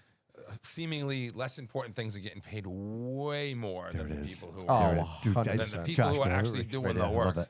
it. It's crazy. Right? It's Well, crazy. because you want to know why? Because it's crazy because being a firefighter, being a police officer, no one's watching you. No one's paying to watch you, right? And unfortunately, that's the world we live in. We put more stock and value. That's a good point. right? So what's on television? What's right? on What you television? see. Yeah. we put it into the Yes. entertainment, Yes. and we're not seeing what happens every day. I Yeah. mean, Fall River can have 3-4 fires in a fucking day. Yeah. I mean, it could happen. Yeah, right? but something like the Gabriel fire happens, and that's the news, right? Everybody's showing up. This is why I always say the attention is just not there. If the city, I remember the city being years ago when I was a kid, they had commercials of the city. You know what I'm saying? Why not focus a little bit on the city, right? On the firefighters, on the police officers, on the city. Like, try to promote the city, just not on a entertainment level, which we don't have, to be honest with you. We have a few places. And those places could be doing way better if we had a city that people can go to and be like, well, if I don't like that place, I can go over here. And then I can go here. It's all in the south end. It's the Cove in that little corner right over there. Some pockets. That's all and you that's got, it. right? The rest of the city has nothing going on. Hey, Casey, just so you know, that's an autographed picture of Vanilla Ice, just for the record, behind David's head. No, that's autographed, just so you know. Casey had a comment about the Vanilla Ice behind you, Oh, David. that one over there. Yeah. But dude, the Mad Dog 2020 is in honor of Josh tonight, brother. we should all do a shot of Mad Dog 2020. He's in this video. That's so funny. Right? Yeah, there it is. Bro, yeah. I'm telling you, bro. We're right That's there, man. wicked good. Yeah, we're right there, bro. I have Absolutely. to go find that stuff when I was Dude, remember that? Yeah. It's bad, dude. Yeah. Dude, hey, I watched, $3.25 for the big bottle when I was buying it. $1.25 for the little bottle. Now it's 50 cents. Nobody wants it. Nobody wants it. They still sell it. That's hilarious. That's man. hilarious, dude. Yeah. So Dude, we we did some stupid shit when we were kids, man. Yeah. Yeah. We did some stupid. So that's the ass shit things. my kids aren't doing, though, right? Like, Yeah. for the That's most the kids part, you almost want to. You almost want to tell your kids, "Hey guys, listen, go out there, Yeah. go do some stupid shit, okay?"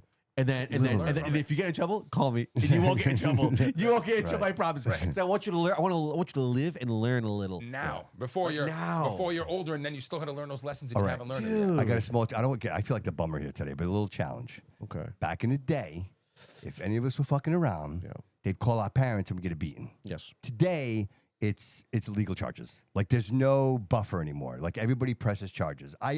Dude, I grew up. I didn't know what charges were. No. Dude, I was stealing Manny's grapes almost every day. The guy would come out with with an axe. Dude, the guy was gonna kill me. Dude, do you imagine if I called the police and said, "Hey, I was taking some guy's grapes and he came at me with an axe"? They would go arrest him the guy and they with would the put the axe. guy in jail. Yeah, they would. Yeah. So this, And that's why we didn't do it. That's the difference. That's why we didn't do it. And that's the difference, though. That's Yeah. today.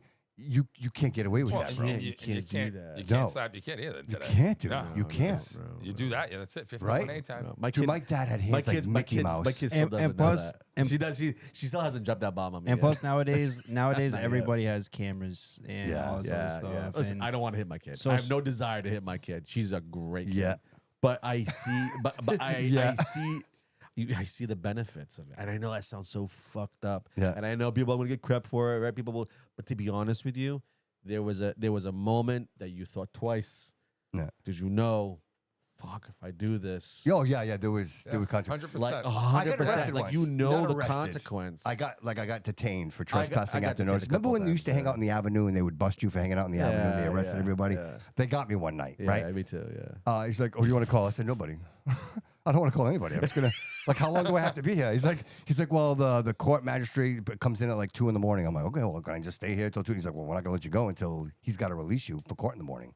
So I just stayed. I didn't call nobody, and then I walked from what was the police department on Beverage Street You see to, the to fear? Benny's. Oh, yeah. it was the disappointment. Yeah, It was- yeah. no, dude, It I couldn't was- imagine you calling my couldn't- you mom. could have never No, done it. no. Yeah. My mom would be like, yeah. I remember Yeah. Bobby. I was around like I don't know, 14, 15. And Bobby's like, "Hey, listen, if you ever get in trouble, you call me first. Call me first, You man. do not call your mom. You do not call your dad or sisters. You call me first." Dude, he was taking cars, driving cars, blasting them. Come up my street, dude. Whole shots, 14 years old. I'm like, this guy's Oh unfair. yeah. I was driving. I should. I had no license at all. Fucking driving around That cars. was fun, though. But it was. But I know it sounds so crazy, but like Yeah. I learned so much from that era of my life because I was given the freedom. My parents weren't on top of me with a lot of things, but not like that. My sisters got it worse. Yeah, my dad was really on top of them. It got to me. It was almost like my dad knew, like, you need to go fuck up.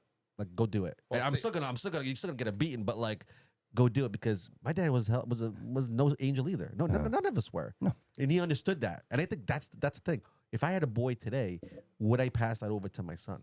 that type of thinking, because I do believe that. It's, I don't know, bro. It's a But little it's such a different. different world. Yeah, it's it's such different. a different That's world. what I And was saying about my son, my Yeah. oldest son, right? I was Yeah. like, maybe I didn't let him do those things. And if I had let him do those things, he would have learned more Right. about what he needed to do when he got older. Right. You know what I mean? And Right. then he would be more successful now. That way he didn't have to wait. You know what I mean? Like I didn't have it all figured out until a certain age. And then I started Yes. getting better progressively. Yes. And I'm just waiting for him to take that next step. And I kind of, you know, Yeah. on a certain level, I tough. want to blame myself. Like, what did Yes. I do wrong? Where Yes. did I let him down? I would feel Should that way. Yeah, Should I let him? I understand. Should I let that him as mess up dad, more? yeah. You know what I Yes. mean? Like, Yeah. should I let him Yes. like be I rougher? feel like I'm on my daughter a lot, but it's just not. It's something sinking, but most of it doesn't. I think sometimes I look at her and I just see like blinking eyes. Like she's hearing me, but she's not processing anything that I'm Well, saying. I'll tell you what, dude. Nothing And it's so progresses frustrating. growth like a broken heart. You know what I mean? It's something Oh yeah, that yeah. needs to happen. Yeah. You know what I mean? Like that broken heart, realizing that. Yeah. You know, because you learn the most about yourself. You learn about I people. want to keep protecting her, but I have Yes. to stop protecting Yes. her. Well, I mean, I don't know about that. No, but when I mean protecting her, I mean like not. I'm saying obviously the physical stuff, Yeah. but I'm saying allowing her to even. I want to protect her at all costs. Yeah. If like I'll give an example. In today's world, if a teacher of the school calls and says, "I know my daughter, I love my daughter, I know her like in and out," Mhm. right? But I don't know how she's in school. I don't know. What if I got a phone call saying your daughter was ruly today and she was cocky? She talked back to the teacher. There's no way I fucking believe it. But okay, Am but, I getting sold? but in fact, to say it is, say it, whatever for whatever reason she doesn't like the teacher and there was an altercation. How do you address that? Not the way that my father would address me. Very different. Yeah, because you know why? Because you understand. Your dad didn't understand. Yeah, but wait, My but wait, mom went in there- so which one's better? Which one's better? Which one's better? Yeah, I don't know. I don't know. Where's the lesson? I know what you're saying. Where's the lesson? Because my mom would Where's go the in there lesson? like a maniac. Yeah. My mom would go in there, Yeah. kurish, pankaderia, Oh yeah, all done. Like we did it, Yes, and even if we yes. did nothing wrong, But we she still didn't. got But she beans. didn't. She wouldn't understand. Like even No, though they would no. explain it to her, her Well, English she comes was from a time kind from of authority as right. well. She just knows Authority was important to You know what she knew? She was leaving work. That's what she knew, and there were consequences for that. If she had to leave work to come get me yeah. at school, losing money. I that's- got bills to pay. there were the You're consequences. costing me money. Yes. Yeah. But I Those think now, beatings. to your point, I think even the teachers, it's become so. And again, not that I'm saying teachers should be more aggressive with students, No, but I no. believe that there is a fear, Yeah. right? So. You know, I always say to myself, like, I missed out because if I could have done something different, I probably would be a teacher. I always said to myself, like, I would have loved to. You're really good at that. To be I would honest love with you. to talk to young people and be like, hey, listen. Yeah, you're good at that. There's something different here, right? Like if you choose to look at life differently, if you choose to do not the same thing that your buddy's doing, your life could be different. And the sooner you do it, if you work hard right now, you can live a lot easier a lot later. You know what I mean? Like Yeah, that's I wish my kids would listen to me. Yeah. I'm how with do you convince them, right? Because at the end of the day, like obviously you're the protector, but they look at you like you know nothing. You don't know anything. You don't know what you're talking about. Yeah. To this day, all the kids look at me like that. Yeah. But that's all of them. So how do Yeah. you convince them to be like, hey, listen, I was there. Like I'm a time We're traveler. the old men. I'm a time traveler. Yeah, we're the old men. We don't. They don't understand what it is to be wise, Yeah. right? Because they're not there. Yeah. They think they're smart, Dude, I'm not bringing wise, Bruce Lee back. right? I'm bringing Bruce Lee back. You should. I'm gonna You bring him should.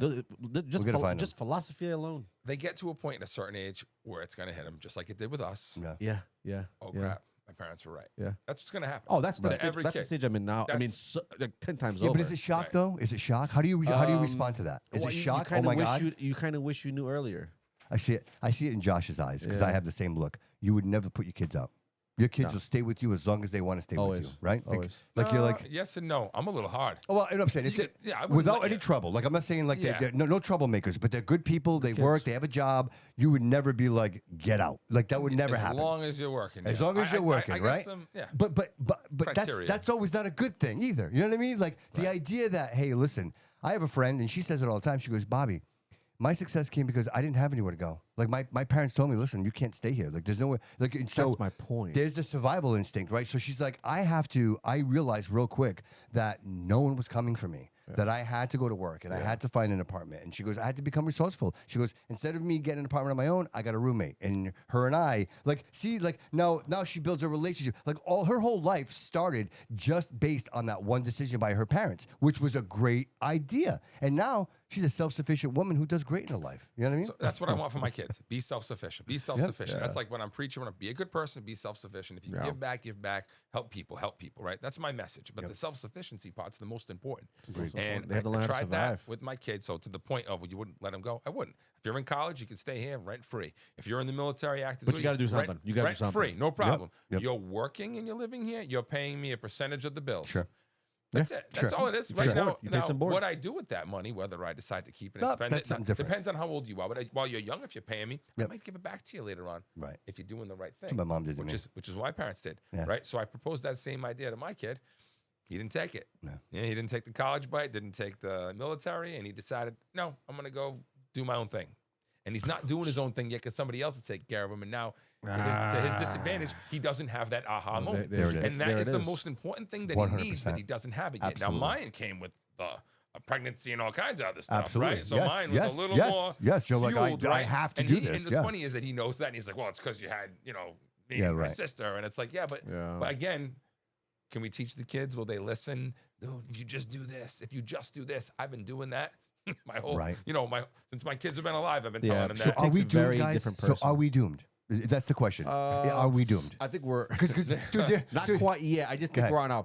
we're on our way being We're doomed. definitely on our way. But I don't think we're quite there yet. I think you want to have faith in this new generation, right? I think Gen Z got fucked. I think our Come generation. on, I'm kind of a nice Gen Z. Come No, on. I didn't say you guys were fucked. Like in other words, are fucked. I'm saying like I think you guys were given a bad plate of food. Like it's bad. It wasn't that great for you guys because See, I blame the boomers, but no, the boomers were our parents. I blame right? them. I don't blame them per se. I mean, they did change. They created this generation, though. I think what we did wrong was that we took what we didn't like, which was effective, and it worked on us. We eliminated it because we didn't like it. I would never do that to my kid, not realizing that one thing is what made you you. And that's what made you that driving force. And we took that opportunity away from our kids. Yes. And said, fuck you. you're protecting Not them. even know it. Because Not you even want your knowing kids it. to have everything you didn't. So back Yes, to, and that's Josh. bad. back to the basics, just like we want the government to be. We got to get back to parenting, to the basics. Well, what are the basics? I'm going Always to teach basics. you how to live. I'm going to teach you how to take care of your stuff, how to take care of your house. My kids are going to do dishes. They're going to take the trash out. When it's time to Absolutely. paint, you're going to paint the house. When it's time to do the roof, we're going to do the roof. We're going to mow the lawn. Absolutely. But you know why they Absolutely. can't do that now? They don't. They don't do any of that. No. Why? I'll tell you. One of the number one reasons in my house, it's sports. Completely consumes any free time we have. The number one in my house is sports. So I'm at the point where I'm against it because I think I got six kids at home right now. I got to go to maybe brother. six But games. listen. Not to pick sides here, brother. But I would be doing the same thing because to pay for 6 scholarships, brother, like you'll be working the rest of your life, man. You know what I mean? To get some scholarships would be nice. Well, no? it would be, but it's not going to. You know what I'm saying? My, Like, my kids are I'm going just to. I'm saying, hoping bro. my kids are going to med school, so they'll be paying That's their what own I'm bills saying, anyway. bro. No, but I'm not going to be responsible. right, We'll right. help them all out, right? Yeah. Well, I guess and it's not just sports. Listen, I know sports are important and I think it helps So it's build almost like a teamwork and trade-off. It's almost character. like a trade-off. But there is what we've done is it's again you're talking about what we're missing, and we did this trade-off, right? It's a different generation. That's what It's we a did. We different traded off. time. It's a different technology. It's a different phase of civilization that we're in right now. And I think we got to think about the basics a little bit more. I think we've gone too far. You know, they say the needles move, the pendulums swing one way, and it's going to come back a little bit to the middle where we stop focusing again on what we need to do at home. Good times, weak men. Bad times, strong men. Yeah, Right. And here we are. Here we are.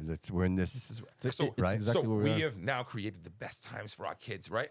My kids have a life that is so superior to my life. In my upbringing, it's ridiculous, right? Vacations. I mean, we got cars. I could drive my kids wherever I want. I mean, I only had, I'm lucky if my mom had a car going, you know, like a beautiful house, right? Food, whenever you want. I cook, I chef it up. These kids eat well every night. You know what I mean? Like, so they have everything, right? My kids do not go without. And that is one of the problems. That's the problem. right? It's true. And You overprovided. Dude, but how do you fight that? we overprovided them and then told them they didn't have to do anything. Yeah, that's true. That's what we did. And then we blame them and say, "Hey, Give me that. I'll do you it. guys suck. Yeah. You guys are lazy. You guys are this. You guys are that." Whose fault is it? now we gotta They had no retrain. direction, Bro. We fucked the shit I think up. we're having a realization here. I We think are to blame. It's our fault. It seems It's that our way. fault. Yeah. We are enablers. Jody, we're so sorry. It's true. Sorry, brother. We're sorry. Listen, we thought we were doing a good job. I'm not saying we did a bad job. But I'm gonna keep it. I think we should take some responsibility here. These poor kids can't even like support themselves at all. They have no direction. So, and here's where it comes back, and it's like the double whammy is we gave them that better life, that way better life, but we thought that they were going to listen to what we told them. Yeah. Right. And if they had with the better life that we provided, if they had listened to what we told them, they would have it made. Yep. But what we forgot to realize is that you have to learn all those lessons. Absolutely, 100%. Yeah. You know, it's funny. I tried to help someone once, and I always say this, and actually I made a post specifically because it was so just dramatic to me, and that was I tried to give someone their dreams. Like I believed in someone so much that I said, hey, take this, and I want to build your dreams. And they looked across from me. I won't say who it is. And they looked across from me, and they looked at it, and they said, what's this for? I said, I believe in you, and I want you to I want whatever it is you want to do. I don't care what it is. I want to be a silent partner. And I pushed a check over. And he looked at me in the eyes, and he pushed a check back and said, I'll think about it. And it ruined my relationship with that person forever. Because they didn't want it. And I offered it. Scared. And now it created an awkward situation. Correct. So now it's going to be forever that. So all good intentions, right? Like I believe in you. Like what better way to express that you believe in someone? And they look. That is a heavy thing to receive. I'll give that person a little credit. If up to that point, if they didn't have some sort of drive at a young age, that's something you could spot. You can look at a kid and be like, yeah, but this kid's gonna be something. That's when that money would have been presented. If it was a friend, right, who has been working his ass off, right? I mean, busting his ass working for his employee, and he comes to me and he's like, Dave. I go up to him. I say, bro, I got this. I want to invest in you, bro. Let's go start a business together. I want to be a silent partner. Here you go, because I want to see you. That's different. Because but what about somebody who you see that he's working? He's doing his thing. But if son, that person doesn't have it, I go to your son and I offer him that, and he's like, yeah, if it doesn't fit what he currently wants in see? His life, it doesn't matter. it doesn't. It doesn't matter. okay, right. But this is Monday morning quarterback. Try having that realization beforehand, because every intent behind it is like, wow, I'm gonna elevate this person, right? I'm gonna show them that they can be great, right? But it was the opposite. It was the opposite. And there's so many people fathers that are going through this in our age, right? Going through this with their kids, and you're like, man, where did I go wrong? What didn't I say? Or what did I say? I don't know. You wonder sometimes, like, when was the moment where they heard something, and then they just went, the moment. There's a moment. There's a moment in these kids' lives that right. something is said, and it just completely changed your trajectory of where you were gonna go, because your mind was here, and then all of a sudden, crazy red flag. Yeah. All alarms went off. Yeah. Complete stop. Yeah. Hey, I'm gonna go take over here. Looks easier. Well, and then there's the emotional piece to it now. This is right? emotional. Everything's emotional. Everything's right? an emotional. Everything's oh my god. Even the guys are emotional. Right, I know. Like, get over it. That's the attitude that we used to have A in little America. beta, When man. America A little was beta, a great, little beta. that was the attitude, right? It Yeah. was like, get over it. This is what you're gonna do. Gotta just This get is what over it. Just get over it, right? Yeah. That's it. Not anymore. No. I don't feel like I don't feel good about it. It doesn't make me feel good. Like, listen, feelings are important. We all have feelings, but we learn to suppress them to get the job done. Right? Absolutely. Yes. It's like the job comes first, right? Absolutely. We got a priority here. 100%. We I get the used to hate priority this. done. We can bitch about it later on. We can talk about it later on. I don't like it either. Right. But we got to do it. Right. Right. And That's even that attitude's not accepted anymore. No. Yeah. Oh it's true. no, you can't push. Well, because one of the reasons why also too is because they're all doing it. Well, in the military, you get a card Right. now, right? Military, basic That training. started when I was in basic. There was kids with a Card, stress right? card. There was kids with the stress card if they held it up. I had a Oh, stress are card. you I don't think I fucking saw kidding me? Yeah, you didn't anybody know with it, but I heard No. about it. Yeah, they have When was stress this? cards. When was this? It's been a Well, while. I was in basic in '98. Yeah, it's been a 99. while. Stress cards? Yeah, I never stress saw cards. any of that shit. I went to Dime. I didn't see any of that fucking. No, this is military. Oh, the military. Yeah, I was military. I'm like, what? I'm like, I missed all of that in high school. I don't remember any of that. Yeah, you get a wedgie and a beating for stressing out. No, but at school now, Right? That's what you get. No, in schools it's even worse. Like you're saying, now they got counselors. They got multiple counselors at every school. When we were kids, we had a guidance counselor. Yeah. Right? Mr. Pereira. Right. One guy. Right. 3 The schools. whole school. Hey, you got a real issue. The vice principal will snap you in the head and tell you, forget about it, carry about on it. with your day. Absolutely. Now they go in. That's Yeah. it. They got adjustment counselors. They're going to talk to them. What do Bro, you my need? guidance counselor We was need any was resources? direct with me. We're going to get you some other outside resources. We're going to help you out. How do Imagine. you feel? To the point, well, we're going to get real political in a minute. Sure, So do it. all right. To the point where They wouldn't even tell you if your kid was transitioning at That's school. crazy. That's right? insane. There are states That's that do that. insane. They Oh, don't yeah, even 100%. tell the parents. 100%. We call your Yes. kid a different name when they Yes. come to school. I Yes. think Massachusetts is that. Yes. I Is- believe yeah, it I is. believe, Yes. I believe it. I is. think Right. I think it's one of those states that So- doesn't. They don't feel the need to a kid know, or a parent know that their kid. Do you remember, dude? Do you remember them Are saying you it? fucking kidding me? These are our children. They Yeah. said it. Yeah. These are our right? children. Yeah. Not your children. Uh-huh. These are our children. That's what they said. Crazy. Dude, the fucking Crazy. programming is fucking Well, sick, bro. You know what, dude? That's It sick. might be too late, brother, because it's too late. all these kids went through it. And like Too late. now we see it. But the average kid went through 12, 13 years of this. And now we're going, hey, wait a minute. Did we know what they were teaching our kids? All right. So how about this? I believe that because of people like Charlie Kirk, right? Yeah. I think he brought something to light. At his events, you did see quite a bit of people who seem to have common sense, right? And I think that you can see like how certain kids are raised. Yep. Clearly, out from the left to the right, they're raised a certain way on the right, they're raised a certain way on the left, and it was refreshing to see at those events that he had. A lot of people were there in support of him. Mm. You know, Well, you had the hecklers, right? You had the people that had questions. Can I put a check mark on that for Sure. you? Like there was also a lot of people that did not, which I think that was where the magic was. That was the magic. To me, was, yeah. I didn't appreciate everybody that agreed with him. I appreciated the people that didn't. But I like to see and the fact that reason there were and the- people that yes. were like, all right, at least they have a little bit of common sense, Sure. right? But even the ones that didn't, the ones that were passionate and in their feelings, right? Yeah.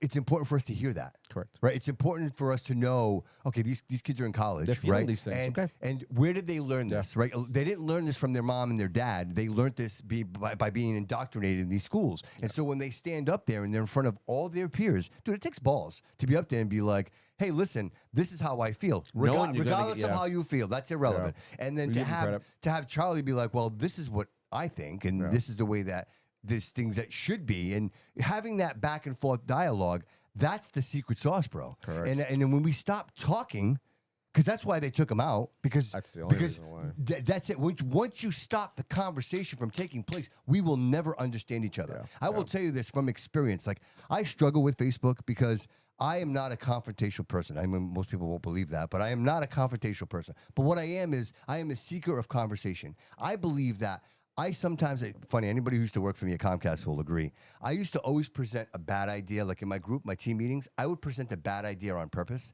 to get a good idea. Because, maybe What a great way of looking at that. maybe I suggest something that I know will not work for whatever reason. And as soon as I present that, everybody's brain in that room automatically goes into fix mode. And they're going to present me with solutions. I don't like that, but I love it. Right? Because I'm way too straight up to do something like that. I just want to be straight up. Like, this is the solution. Like, I think I got the solution. Here's what it is. Yeah. But I know what you're saying, and I think it works. Right. I still don't want to do it. But, Right. But it works. Well, Yes, I want to be what straight you're up. creating Yes. is you're creating a problem. Yes. And forcing your team to use a part of their brain. Yeah. To Or fix something, or right? just- so, yes. and so that's what they teach right now. So Right. so right now they teach a certain way. But back when my daughter was in elementary school, K through 5, they taught them there's one problem, but they taught you 10 different ways how to solve it. Mhm. Right, and that was their way of stimulating the brain a little Problem bit. solving. Problem solving, Troubleshooting, right? yes. Yeah. So being able to talk to your team and be like, listen, you create this imaginary problem that Right. could exist. Yep. Right. How do you solve that? Right. Right. And it's a great way to keep your team. But that also empowers you, right? Because now, Oh, 100%. Somebody who might not offer an opinion or an idea is now part of that conversation Correct. think tank and be like, hey, Bob, I didn't want to say anything in the meeting, but how about this? Yeah. Right? Because now we're in this and we're invested together. And so I know it's a very small example in comparison to what Charlie but you Kirk was keep- doing you in the keep the world. brain going, but though. at the end of the day, it's all about the conversation. It's all about, just expressing how you feel, but understanding that your feelings truly don't matter. No. That's what really has to happen. Your feelings are irrelevant Very to true. gravity. Gravity happens whether you like it or not. You might be sad about gravity, but unfortunately it happens. Look, I can see it in my face. I got gravity everywhere. Yeah. I can't hate it. I have to accept it. And I think once we get to that point, so I guess long story short, I've been posting some things on Facebook, right? Yeah. And what it is I call it the troll conversations. And what they are is it's not necessarily how I feel, but it's a statement that I feel will drum conversation in both directions, regardless of how you feel. And this isn't about Democrat or Republican. Yeah. This is about common sense and like just no common sense. Yeah. And so I present these ideas and then I go through the comments and I read them. And you know what, dude? A lot of the people are receptive to it and offer like solutions, right? Like, you know, I said, what's the one we got there, Jody? What do you got there? We'll put that on the screen real quick. Sure, put that one on there. This is just an example of what I did this week. All right, so this one here says, go ahead, read it, Jody. It says, if taxpayers can be drug tested to earn money at work, able-bodied people receiving SNAP benefits can be drug tested to receive it. Okay, so that says that's touching a lot of things, right? That's touching the SNAP, that's touching benefits, that's like all these things, drug, abuse, all those things. And so I present that, and then people go absolute. You could see why, right, Josh? Like people go freaking crazy. I can imagine, yeah. Right, they go crazy. But at the end of the day, the truth is, if you are receiving SNAP benefits and you are doing drugs, then you're not buying food with the money, you're buying drugs with the money. Correct. So why should the taxpayer be responsible for that? So that's just a small little argument in there, right? Of course. Yeah. But people automatically, like when you start reading the comments, well, the one that I saw how was, many Trumps are in the room? Yeah. Funny coming from a Trump supporter, and like this has nothing to do with Trump. This has nothing to do with MAGA. This was a two-part question. Yeah. It okay. was, so is that by design, guys? Yes. That's why I'm bringing this up. Yes. Is that by design? Is that to make me feel bad? It's like, so I don't say anything, like immediately accusing me of yes. right? Is well, that? And I'm saying me as the example, but I'm saying like it's a in form general, of censorship. Anybody who posts that, Yeah. Somebody accused me of being like, that's so funny. It's a compliment actually. They told me I was like what's his face, Josh. Yeah, what's his name? Josh Silva. They call me out. Oh, really? Yeah. So and Jordan Silva too. Same thing. That's crazy. Yeah. They're like, hey, you're a lot like Jordan. I'm like, well, that's not the point of this. And the thing is if you read that. Well, that's the pre-programming. Does that say I or me? No, it's a statement. So let's talk about it. And people go crazy. And so. Well, so does that say that people are that uneducated to see the difference? What is it? No, what I think people are, to or is Josh's it emotional? point, Or is it people emotional? are emotional. People, because you know what? What's CNN? What does CNN sell? Emotions. They sell emotions. What's Coca-Cola sell? Feelings. Yeah. Right? Yeah. This is what it is, dude. This is, they don't sell Coca-Cola doesn't sell soda. They sell feelings. They make you feel it's like that right? saying McDonald's. On the can, what does it say? Good, right? Friend. You see all the word? Like that's what they're selling. They're selling emotion. I feel good when I have that Coca-Cola in my mouth. That's exactly what this is. It's the programming to make you feel a certain kind of way. Right? It's they make up these words so that you immediately become triggered. And so what happens is when somebody challenges the status quo and says, hey, listen, this isn't right. Yeah. That's where people go crazy. I hate being duped. The other one that I got beat up for was panhandling. I said panhandling should be criminalized. Dude. It undermines public safety and it encourages dependency. I 100% agree. That's what I wrote. People went crazy. First Amendment rights. You can't do that. I'm like, okay, guys, but let's have the conversation because we've said it before. The same shit you've always said. What's different about the conversation? I had Nikki Fontaine on my show, and she manages all of the homeless. Like what happens in the city of Florida, she's the professional, and she told me like we're sitting across from each other. She looked at me and said, "Bobby, the people that are panhandling on Plymouth Avenue and they're taking those are drug seekers. Anybody who's looking for actual help is coming to get help. They're not on the avenue collecting cash money. Correct. Like if you try to give those people a sandwich or food, they don't want it. They don't want They that. want money. My mom, 82 years old, she handed a guy change. He threw it at her, hit her in the face with change. He didn't want the change. He wanted dollar bills. He wanted $5 bills. That's what he wanted. I don't remember that when we were kids. Right, me neither. There was no panhandlers like that when we were kids. Maybe once in a while. Yeah, I saw a couple right. in Boston. When you right. go to Boston, you might see a couple. Yep. But there was nothing in Florida. Yeah, No, now you're it's right. every. You're it's right. Yeah, I don't every like it. dude. Yeah. It's every island. Every island. And you know what? You see them fighting? Like they fight. Oh yeah. Like because they want the property. Oh, this is my turf. You can't be here. And It's they fucking literally wild. they beat each other up for the. Dude, they make $300 to $400 a day, Yeah. Yeah. if not more. Yeah. Yeah. Are you making $300 to $400 a day? Are you making $300 a day? For nothing. No, tax free, guys. I have to do something for the $300 a day, right? That's what I'm saying, but not tax free. Not tax free. Oh, there you go. You know what I mean? For nothing. For nothing. For nothing. For not doing it. To go eat drugs. Yeah. So again, these are the conversations that people get so emotional about that they don't even want to have the conversation. And I'm saying to myself, look, I'm not telling look, I know it's a drastic statement. It should be criminalized. I know how extreme that sounds, but at the end of the day, public safety matters. And when you have, I watched a woman, true story. I watched a woman, Plymouth Avenue and it crosses Rodman Street. This guy was on the other side. So if I'm coming from, say, like CVS, heading up the avenue, he was on the other side, and he was on the island. The woman ran a red light because she was so fixated on giving him money. She ran through the red light, and then when she ran the red light, she turned too much to the left. She hit the curb, dude, popped her tire. Like it was a whole, and she's handing the guy money, and you hear her tire explode. And now she's got to get a tow truck. Right. Like, She lost money. Right. Trying to help out somebody. man. Right, Be to give guy a dollar. You know what I mean? It's insane. And It's so insane. again, these are, and then people are like, oh, that's no. This is, I saw this. You with know my what's own so eyes. crazy? It's so crazy, right? So like, it's a cultural thing because if you go to like China, you go to these places that don't allow these things to happen. There's rules. There's laws. That's an extreme too, bro. And I know it's extreme compared to Florida, but I They understand. get the cameras everywhere. But is it? It's not that. It's not that extreme. There was a time that there's always been beggars, and panhandlers, right? I mean, it's biblical. It goes back. It goes back to back then. It's always existed. But like now we live in a time that we can fix the problem. We have the ability to fix this, and we refuse to fix it. Yeah, but what are you fixing, bro? We already talked about this. This is the program. People gave up. Yeah, this is the program. They gave up. People are satisfied. Who's satisfied? People are satisfied.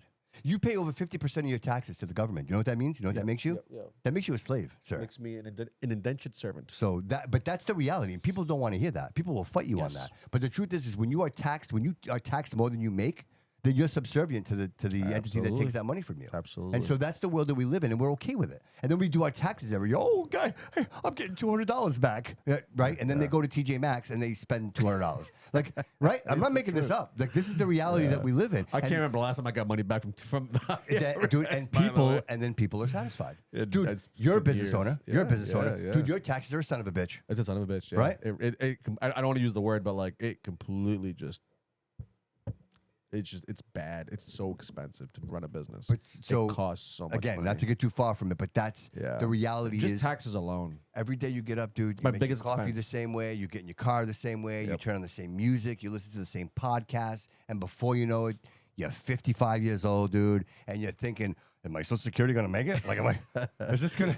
Is this It's enough? so true. Is this enough? Question. Can you?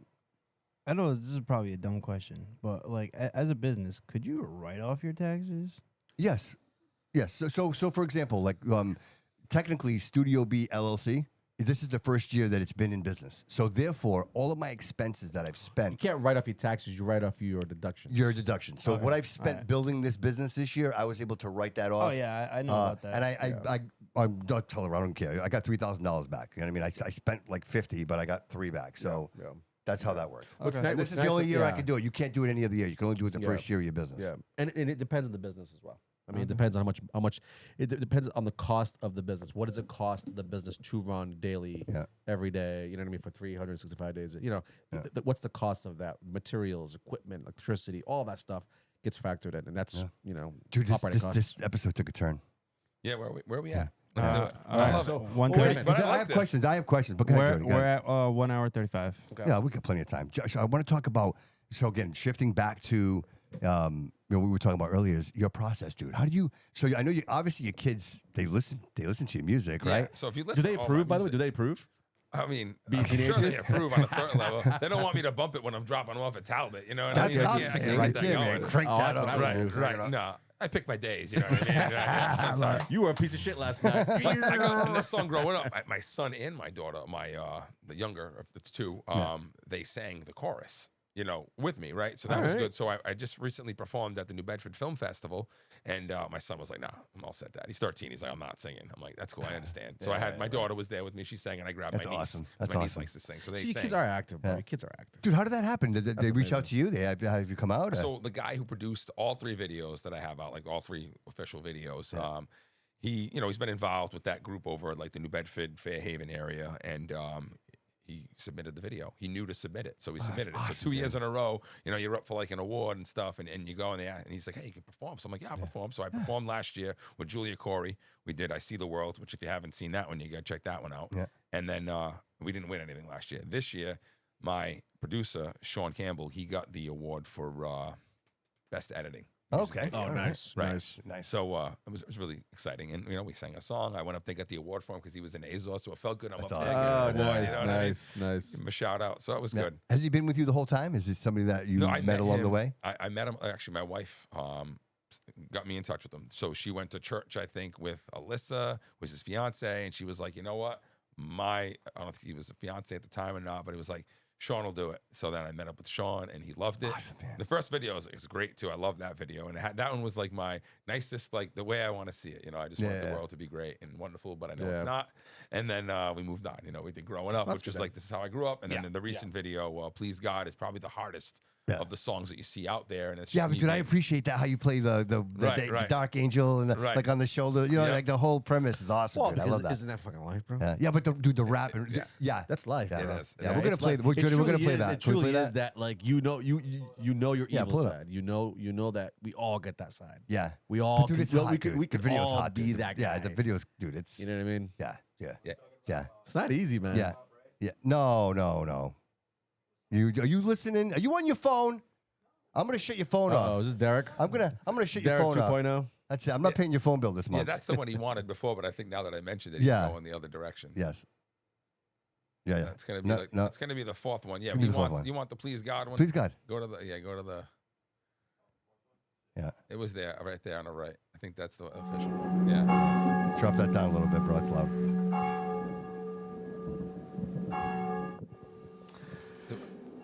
I should be Oh quiet my for God, that. I'm heartily sorry and for having offended you, and I detest all my sins because of your just punishments, but most of all because they offend you. No more, and to avoid the mere occasions of sin. As a penance, why don't you say a Hail Mary and an Our Father? 150 times? Really?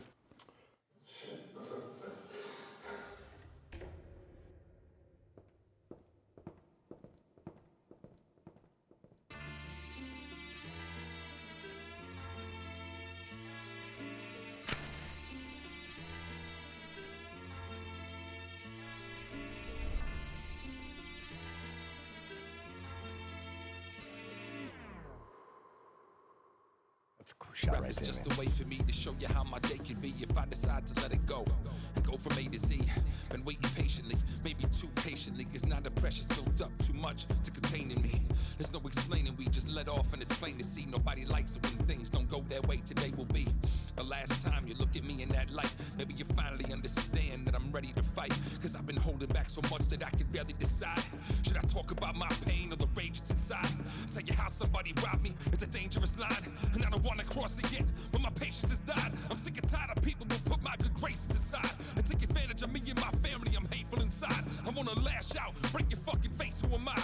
I'm the harbinger of death, watching you pray for your life. Please God, help me gain control again. I wanna go to heaven, but I don't think I can go with them. Let them burn in hell, I really wanna know revenge. They don't deserve to live another day, okay, I'll go repent.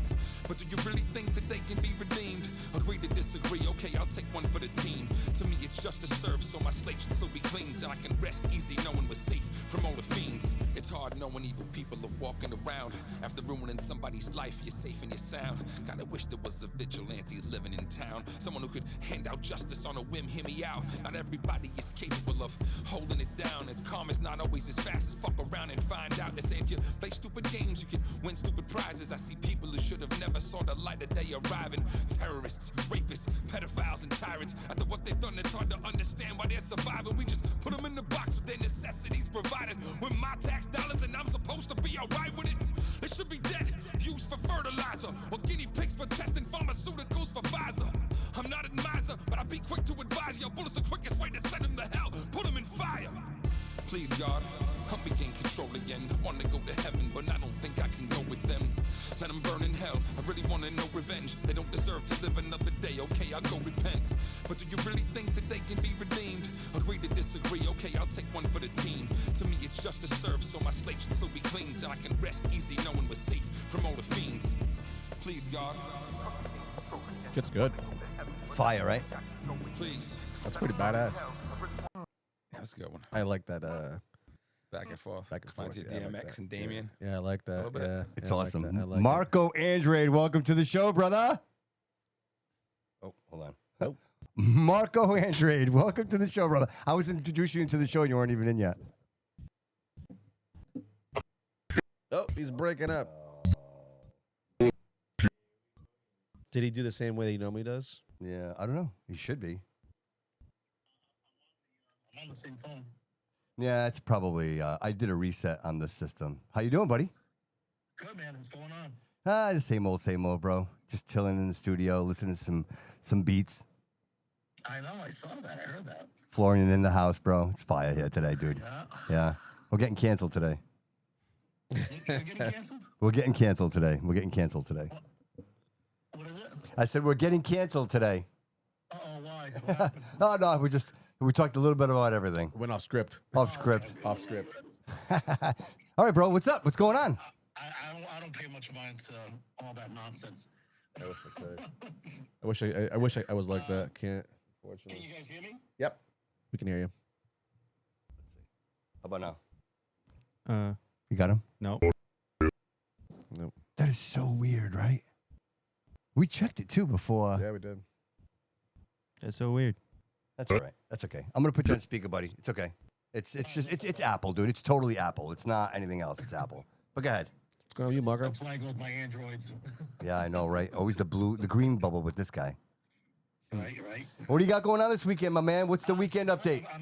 So believe it or not, I'm actually getting into the George right now to go see Alex at downtown Providence at the George. Tell him so what's up. He's going to be playing piano until about 11 o'clock or so. If anybody's in the area looking for something to do tonight on Thursday night, we can come on, head down to the George. Then we're going to Moonshines. We'll be there till about 1 Dave wants to go to Moonshines, I could tell.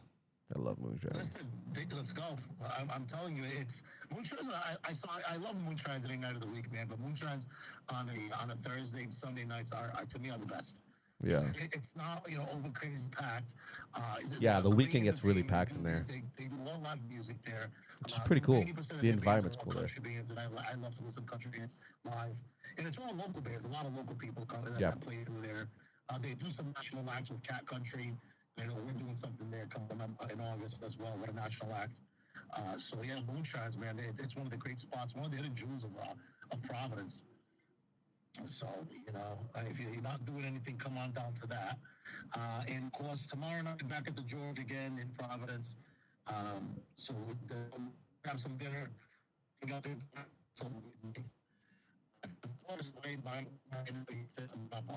we're doing, I believe, next Saturday night. We got Dual Frequency over at the Blue House in Fall River.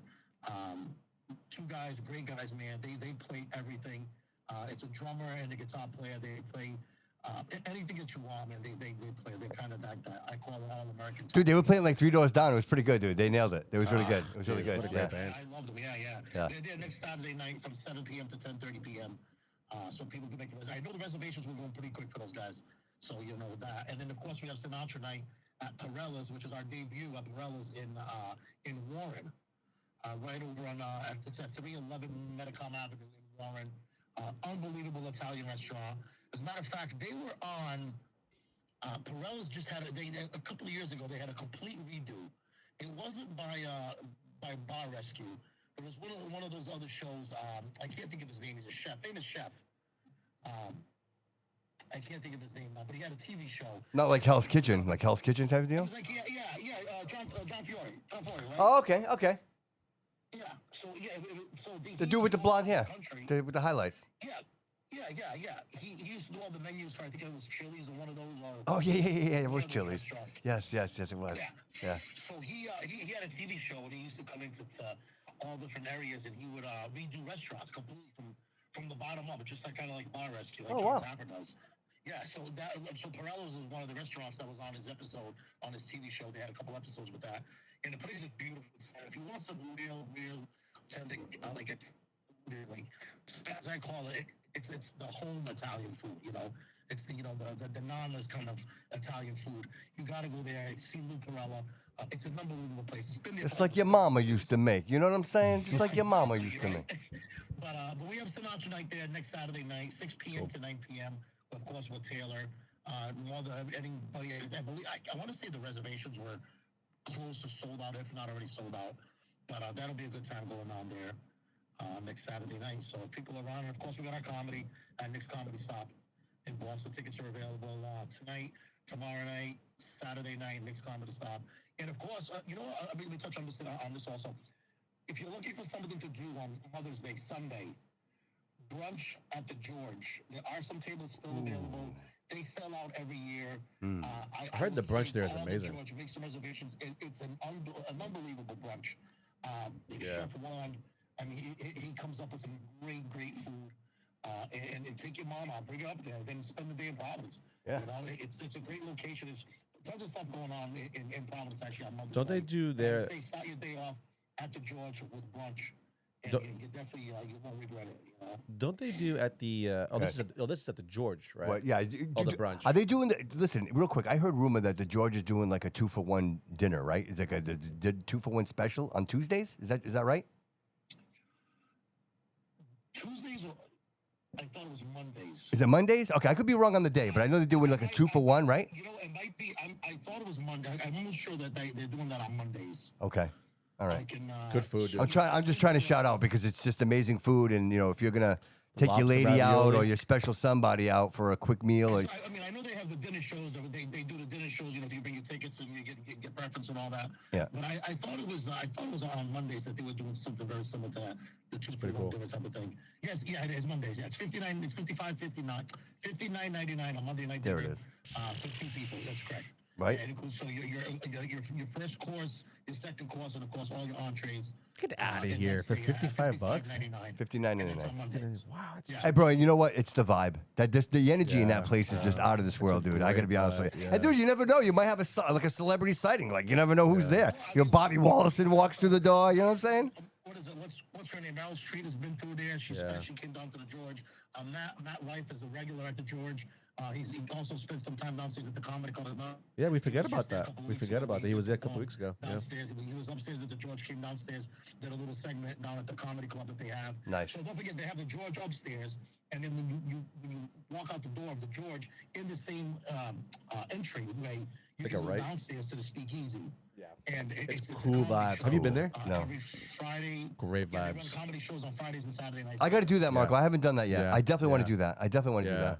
I watched a live It's group a down great there. spot, Amazing. It's a great spot. And of course, Alex just announced he's opening up his new cigar bar. Oh, he announced it. I saw the floors, dude. The floors look So, amazing. no, the secret's out. It's all out. All right. The old new cigars on Federal Hill is going to be unbelievable. There's memberships. There's 2 floors.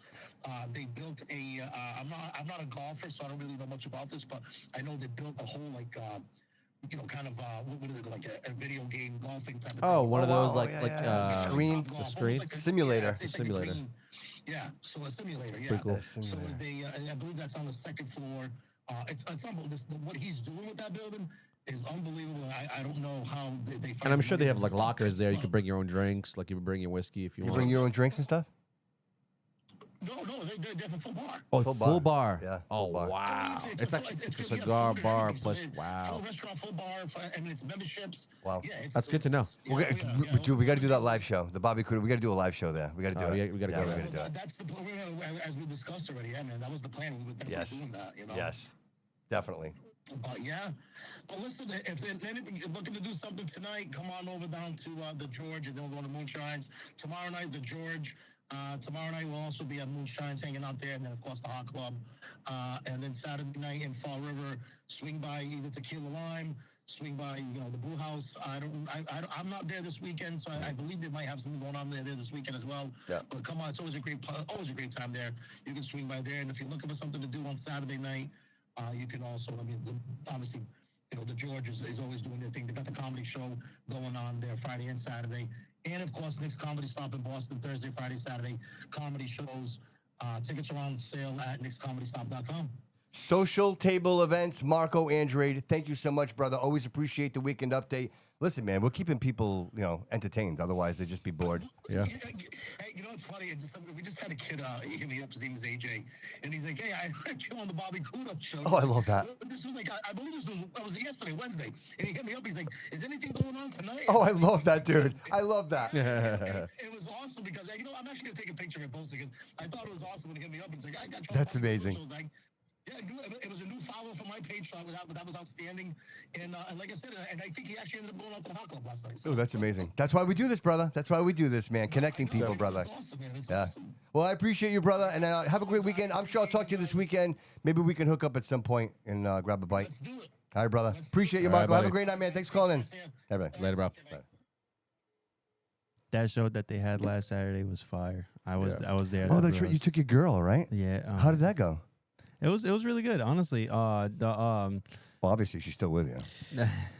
The first Did you order a hamburger? She hooked him. What'd you order? I ordered a hamburger. What did she order? She ordered the chicken salad. Okay. She eat the whole thing? Yeah. Okay, well, she likes you.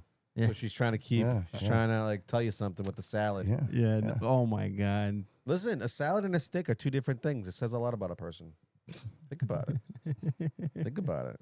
Now you got- It's two different personalities. Now you got him overthinking it. You know what I mean? It's two Now different he's wondering. personalities. Don't be doing that. I'm Listen, autistic. I'll overthink listen, it, bro. she's ordering the salad today, but if you continue with this, that she's buying that steak. There you okay? go. She's buying That's that fine. steak. That's You're fine. going to get the steak. That's fine. She won't be the same person though. Just That's remember, okay. just remember that. That's fine. I'm okay with that. That's funny. Well, Marco Android social table events. Thank you so much. My mouth is so dry. I know. We've been at it for a minute. I want to get back to this real quick. So we're gonna get to your next video, and this is my favorite. Right, growing up in the city, and I think it's funny. When we started the episode, you're like, "Oh, do those videos with the kids," and they're like, "Hey, remember this?" And dude, that's the nostalgic. That's the nostalgic, dude. It's such a great song. It hits home, and you know what?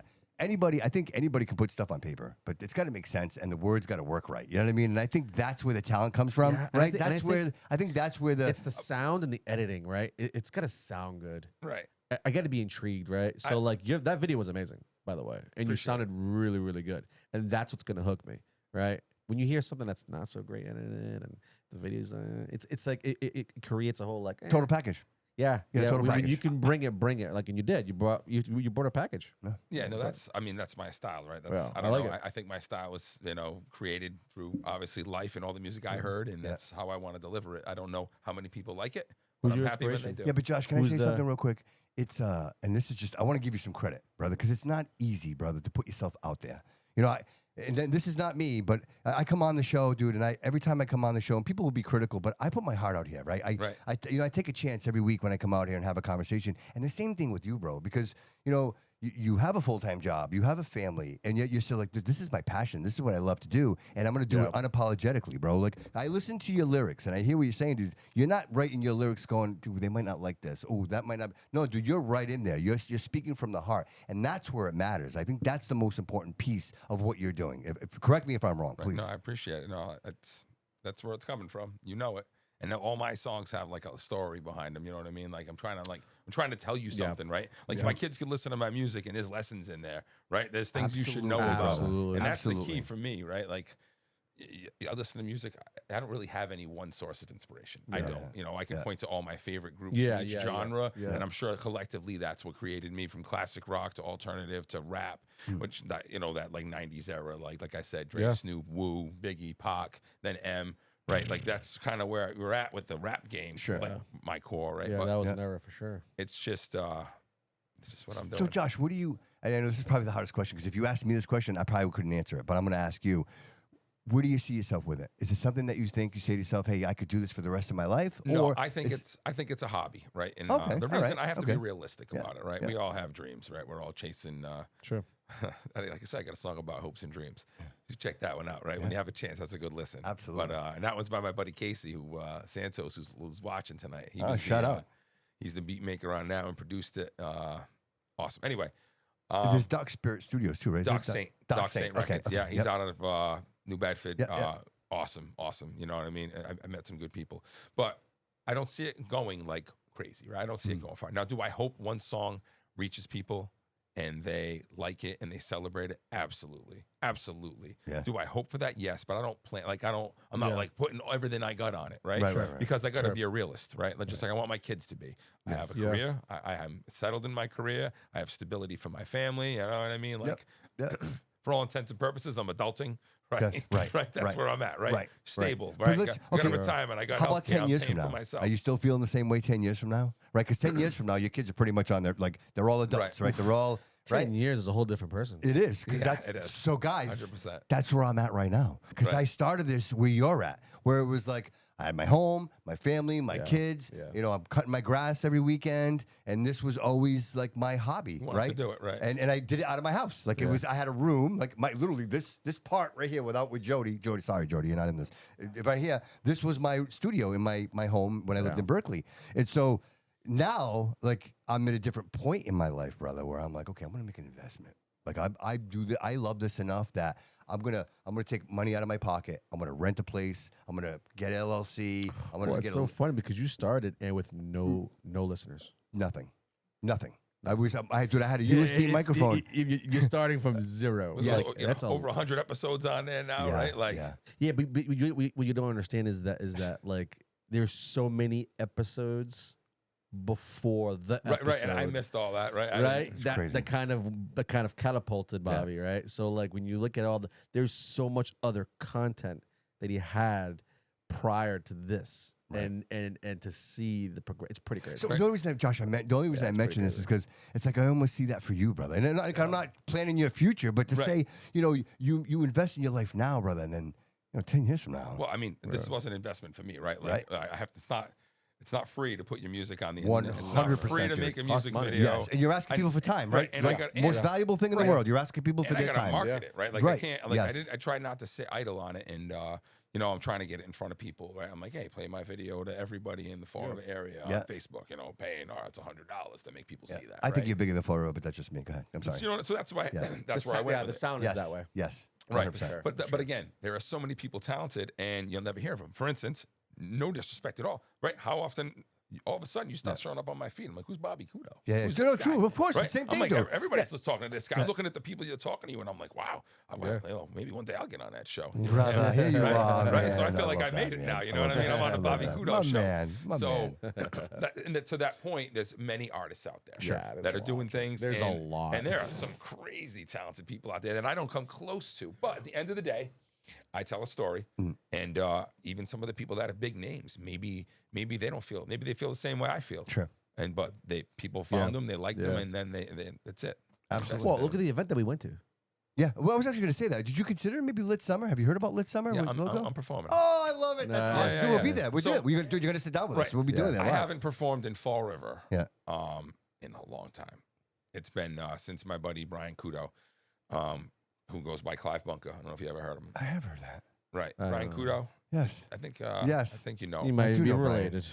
Well, you know how that goes, right? So probably. So we started rapping together. Like so the rap started, right? Yeah. Middle of high school, we started rapping, right? That's it. Where long hair got cut off, right? Started dressing different, started hanging with a different crowd. Dude, Beastie Boys, bro. With all the kids in the neighborhood, and we would just sit around and we'd be rapping like Bone Thugs and Harmony, rapping Wu-Tang together. Everybody had a part, right? We're all just singing Triumph, you know what I mean? Yeah, man.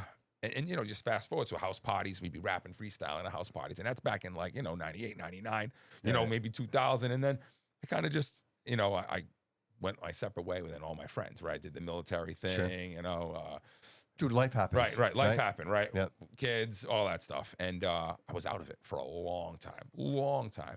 Tried to make a little maybe I'll make some music. And at that point, I never made any music. Mm-hmm. And then at some point, I don't even know what year it was. 2005, I was like, I'm going to record something. So I recorded this, I got a computer, a microphone, I recorded 16 bars, and I thought it was amazing, right? This is the best, right? Yeah. Somebody was having open mic in Fall River, I went and I rapped it, and I was dude, that's so hard, bro. Wow, that's great, right? And then they thought it was more, and I'm like, no, I only got 16 bars, bro. Yeah, I'm still, leaving. dude, the balls it takes to get up there, people don't know, bro. Right. They don't. So then I'm done, right? I got, I transitioned from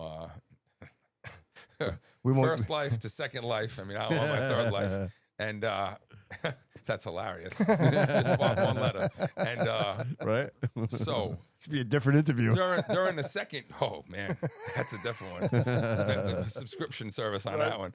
During the second life, I finally hooked back up with my buddy Brian. I see he's putting out, and he's going as Clive Bunker, and he's putting out music, side A, side B, and it's 2 awesome songs. And I hit him up, I'm like, Brian, what's up, man? I've been getting into rap again lately, man. I'm feeling something. Come by the house. Yeah. So he comes by the house, and we're in the garage and whatever. And dude, and now technology's technology, right? So he brings an instrumental, and I'm like, I want in on this, right? And he's talking about, people being addicted to heroin and methadone, and calls it liquid handcuffs. So that was the first song. So I dropped 16 bars on that. So there's 3 verses in the song I dropped, and that was it. So that from that point, I think we made 5 or 6 songs, and I don't even know when. Awesome. So this is going back though, let's say 8 years ago, something like that. And then again, transition to my third life here, and then things finally got settled, and then as a kid you're like, I want to make music. I was rock and roll then, But What a great time to live, huh? it was. But then here we are now, and I'm like, hip hop's like that's on my mind, right? Yeah. So that's when I put out an album at like 42 years old. Now it's a small what do they call it? EP. EP, right? Yeah, 5 EP. songs. There was 5 songs on it, right? And I'd put 2 songs out. I was featured on 2 That's songs. 5 more songs than I wrote. prior just to for the that. record. You know, that we put out that were really good. I have And then negative 2 that one. songs. Yeah. so anyway, so there's some music out there, and that's kind of the gist of like the progression of it. Yeah. And so I'm happy to have it out there. I'm happy when people listen to it. Lots of lessons. One song, literally, that's the chorus. Adolescence, I had lessons to learn. Got it in the wrong direction. Wasn't questioning turns. I wasn't know-it-all. Showing off, never concerned. I didn't give a fuck about respect till I learned. To the point of everything we talked about, like that was growing up. Yeah, man. You know what I mean? Yeah. So that song that'll bring you from like middle school through high school. That's me and Clive Bunker. That's another good joint. I'm starting to realize little by little that there's parts of my brain that I can't. There's the artist outside, and then I just heard him spit something. I'm like, I can't figure that out. Like, awesome too, man. another part of the brain it doesn't work. Like the lights are out. I can deliver it perfectly. I mean, I can deliver it better if Good you needed Lord. it to deliver it on What the beat. hell's going on here? Awesome, dude. I love it, bro. I Oh love man, it. that's Yeah. hilarious. I love But it. yeah, that's amazing. Yeah, but again, I get and- amazed when I but- hear people. But you know what? Something happens because again, what a skill. I'm my hardest, like worst critic, right? If Oh, you- if you're- 100%. right. So Same if you don't, if you're not 100%. listening to this, going, "Wow, man, I think I got something here." Like, I knew it when I see the world. I think that's the song, right? I think that was the one. I wrote that one. I was really feeling in a negative way. You know, like I wanted to write something bad, right? I was aggravated about something. And then my wife was like, no, you can't do that. We ended up doing something with that same beat that I said I couldn't do it on. We'll get to that later. But then, so I said to Jared, JP, you know, Jared Pereira, JP Dirty River, that's my man right there. Nice. He's the beat maker, producer Shout out. on most of my stuff. Yep. And does he come to you? Not to get off your subject. no, I gotta, you know, well, we work together, but you know, I gotta call him up like, hey man, I'm ready to do something. And so he'll be like, "Hey, check this out." Yeah. He's like, I'm like, Jared, I need a good beat, something that's gonna make me not want to hurt people, right? So, so he sends me a group of beats, and I found that one for I See the World, and I'm like, this is it, right? So I was walking in circles. I wrote the first verse, the chorus, and part of the second verse in like one sitting, which is very rare, right? Doesn't always happen like that. Yeah. And the next morning, I'm with my wife. I'm like, honey, I got to show you something. I got to share this with you. So I share it with her. I swear, we were shedding tears. It was that because it felt that good at the moment, and it was still raw, and it was new, and it felt so like right, you know. Yeah. But, Like the universe, like it was divine. It was just meant to happen. It's good, right? Like I know I wouldn't try to play a song for you that I thought sucked, right? But is it good enough to make it like, you know, big time? No. And that's why I'm a realist, right? Like I don't know. Could it be? Sure. There's gatekeepers. We talked about them, right? Absolutely. But again, there is how many people who rap in the United States, right? Yeah, but no A million? fairness, Right? did you hear Post Malone when he started?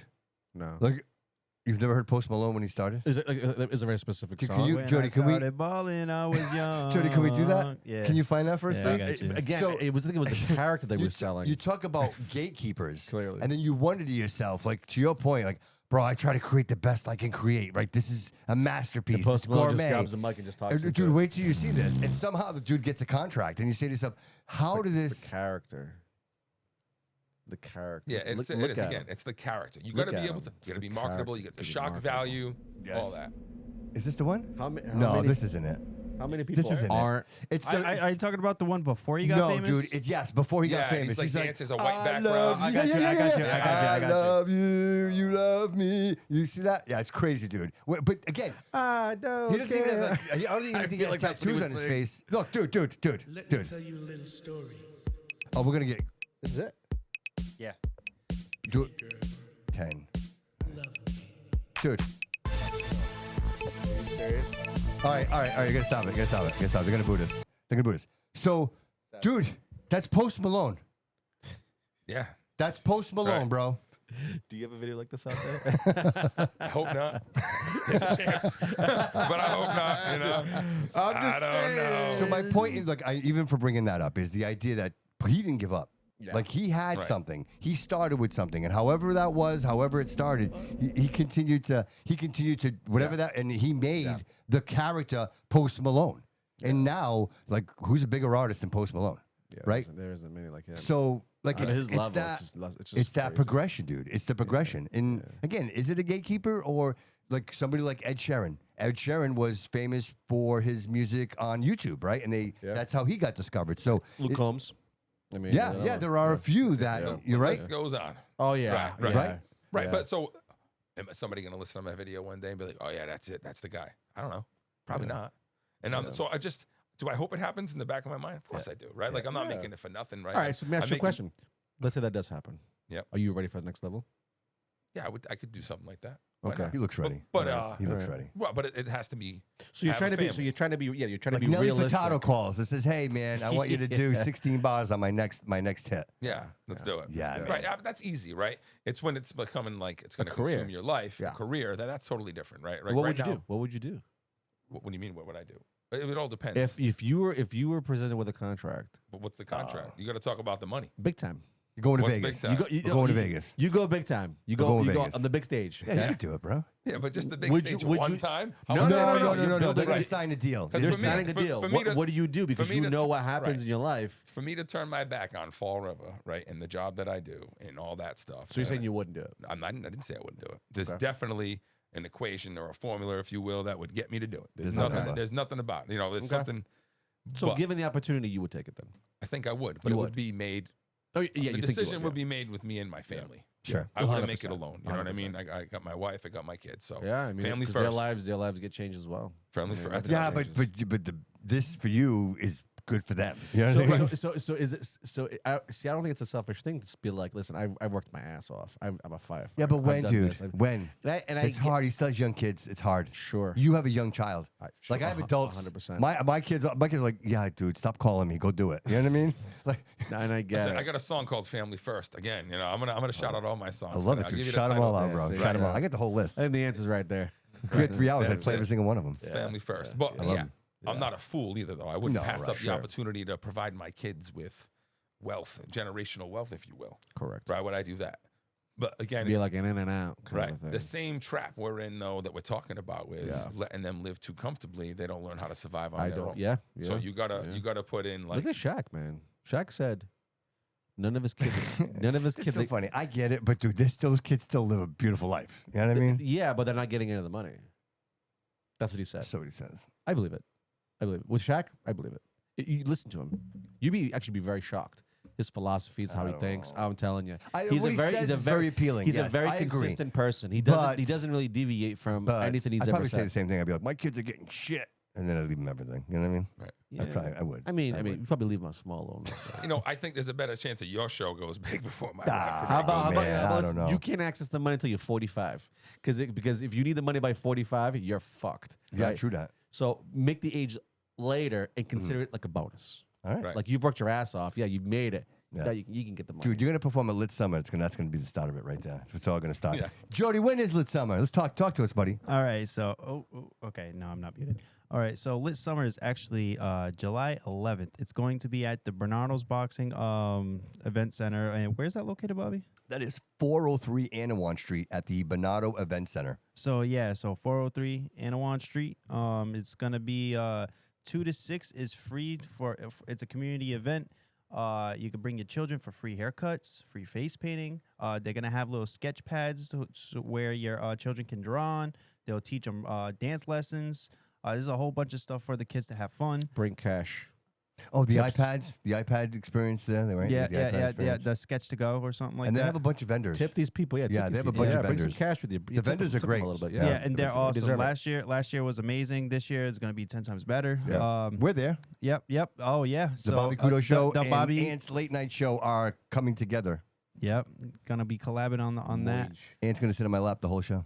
The whole show. I'm gonna pretend like he's a puppet. You know, I'm gonna be a ventriloquist. stop it. What? Stop it. Why not? I think you guys can pull it off. I think we could. I'm gonna do it. I think you What can do you pull think? it off. Let's go hold him by the No, back. you just have to put the lines right over Yeah, here. yeah, the little lines right there, or- Little goatee We'll lines. do a and ventriloquist. then- It's gonna be a great time, man. I'm so glad to hear that you're gonna be performing there, dude. That's just kind of a bonus. You gotta do that in your own city, right? The opportunity. Absolutely, And dude. I've never tapped It was into the interesting. local It was hip-hop it was community. actually interesting. We went. Was it the last Last summer? year, Yeah, yeah. it was interesting. It was very different. It was nice to be there. It was something different than I normally would ever attend. You know what's maybe funny? it's because I'm so busy, right? But like, Yeah. it was nice to go to a place and just see. I don't know. The whole thing was just done well. Well, and I'll say It was this: good. people were concerned about like safety. They're like, "Oh, is it going to be that?" You know what? I tell you what. Everybody that was there I don't was feel that, yeah. supporting someone else. Like Yeah. everybody. That's the one thing that I took away from that is that every artist that was there, they have their own characters. Obviously, everybody's a character, right? We carry a persona and a character. But nobody was fighting. They were all supporting each other. I think we have to give credit to your boy Loco for that though, because he puts it all together. He's picking all the talent. Yeah, he does a great job. And I think the credit has to go to him because listen, you can Bubba's Box is going to be there. Really, see that's what I'm saying. Like anybody. I mean, he can invite anybody he wants, right? And that can come at a cost sometimes, right? Sure. He's very selective with who he brings. Well, over I think because it's who it is. These people are they're aspiring artists. These are people like you, Josh, that really love the passion of music, and they're creating something, and they have a persona, and they have an account, and they want to spread that information. So, to me, it's a great opportunity for anybody. And even if you're not performing, to show up, support Aaron Bernardo, man. Like that's an amazing organization. Support local, and like to your point, man, support the city. You know, everybody talks shit about the city. But, when we do events like this and everybody comes together, dude, you see something special. And that's, like, everybody's involved. People care. You know what I mean? And you know what he should do? What? Bernardo Boxing. You know those punch machines? Oh, he should have one That's there. your liability. Right? Wait, he should have one there. And then you can come up and you can punch it. And then he could teach you a few things right there. How to punch. Everybody that goes I'm up. sure that's what he wants. That would be cool. No, come on, man. We're actually working together, him and I. I think that'd be a great idea. I'm doing Studio B Sports Network. We're going to be doing. Smart. We're going to be doing some That's work together at Bernardo Boxing. I don't know if you know Aaron. I've heard about it. Dude, you know what? I'm like, this is live, so I can't renege. So tickets for you. Next show we do, I get you some tickets. We'll get you some VIP tickets for you and your family. You come hang out with us for a minute. You know what I mean? The sports one? Yeah, it's boxing. Yeah, it's a boxing event. It's an amazing. It's actually like it's like a triple crown. So we did the Studio B Spring Swing. That was last month.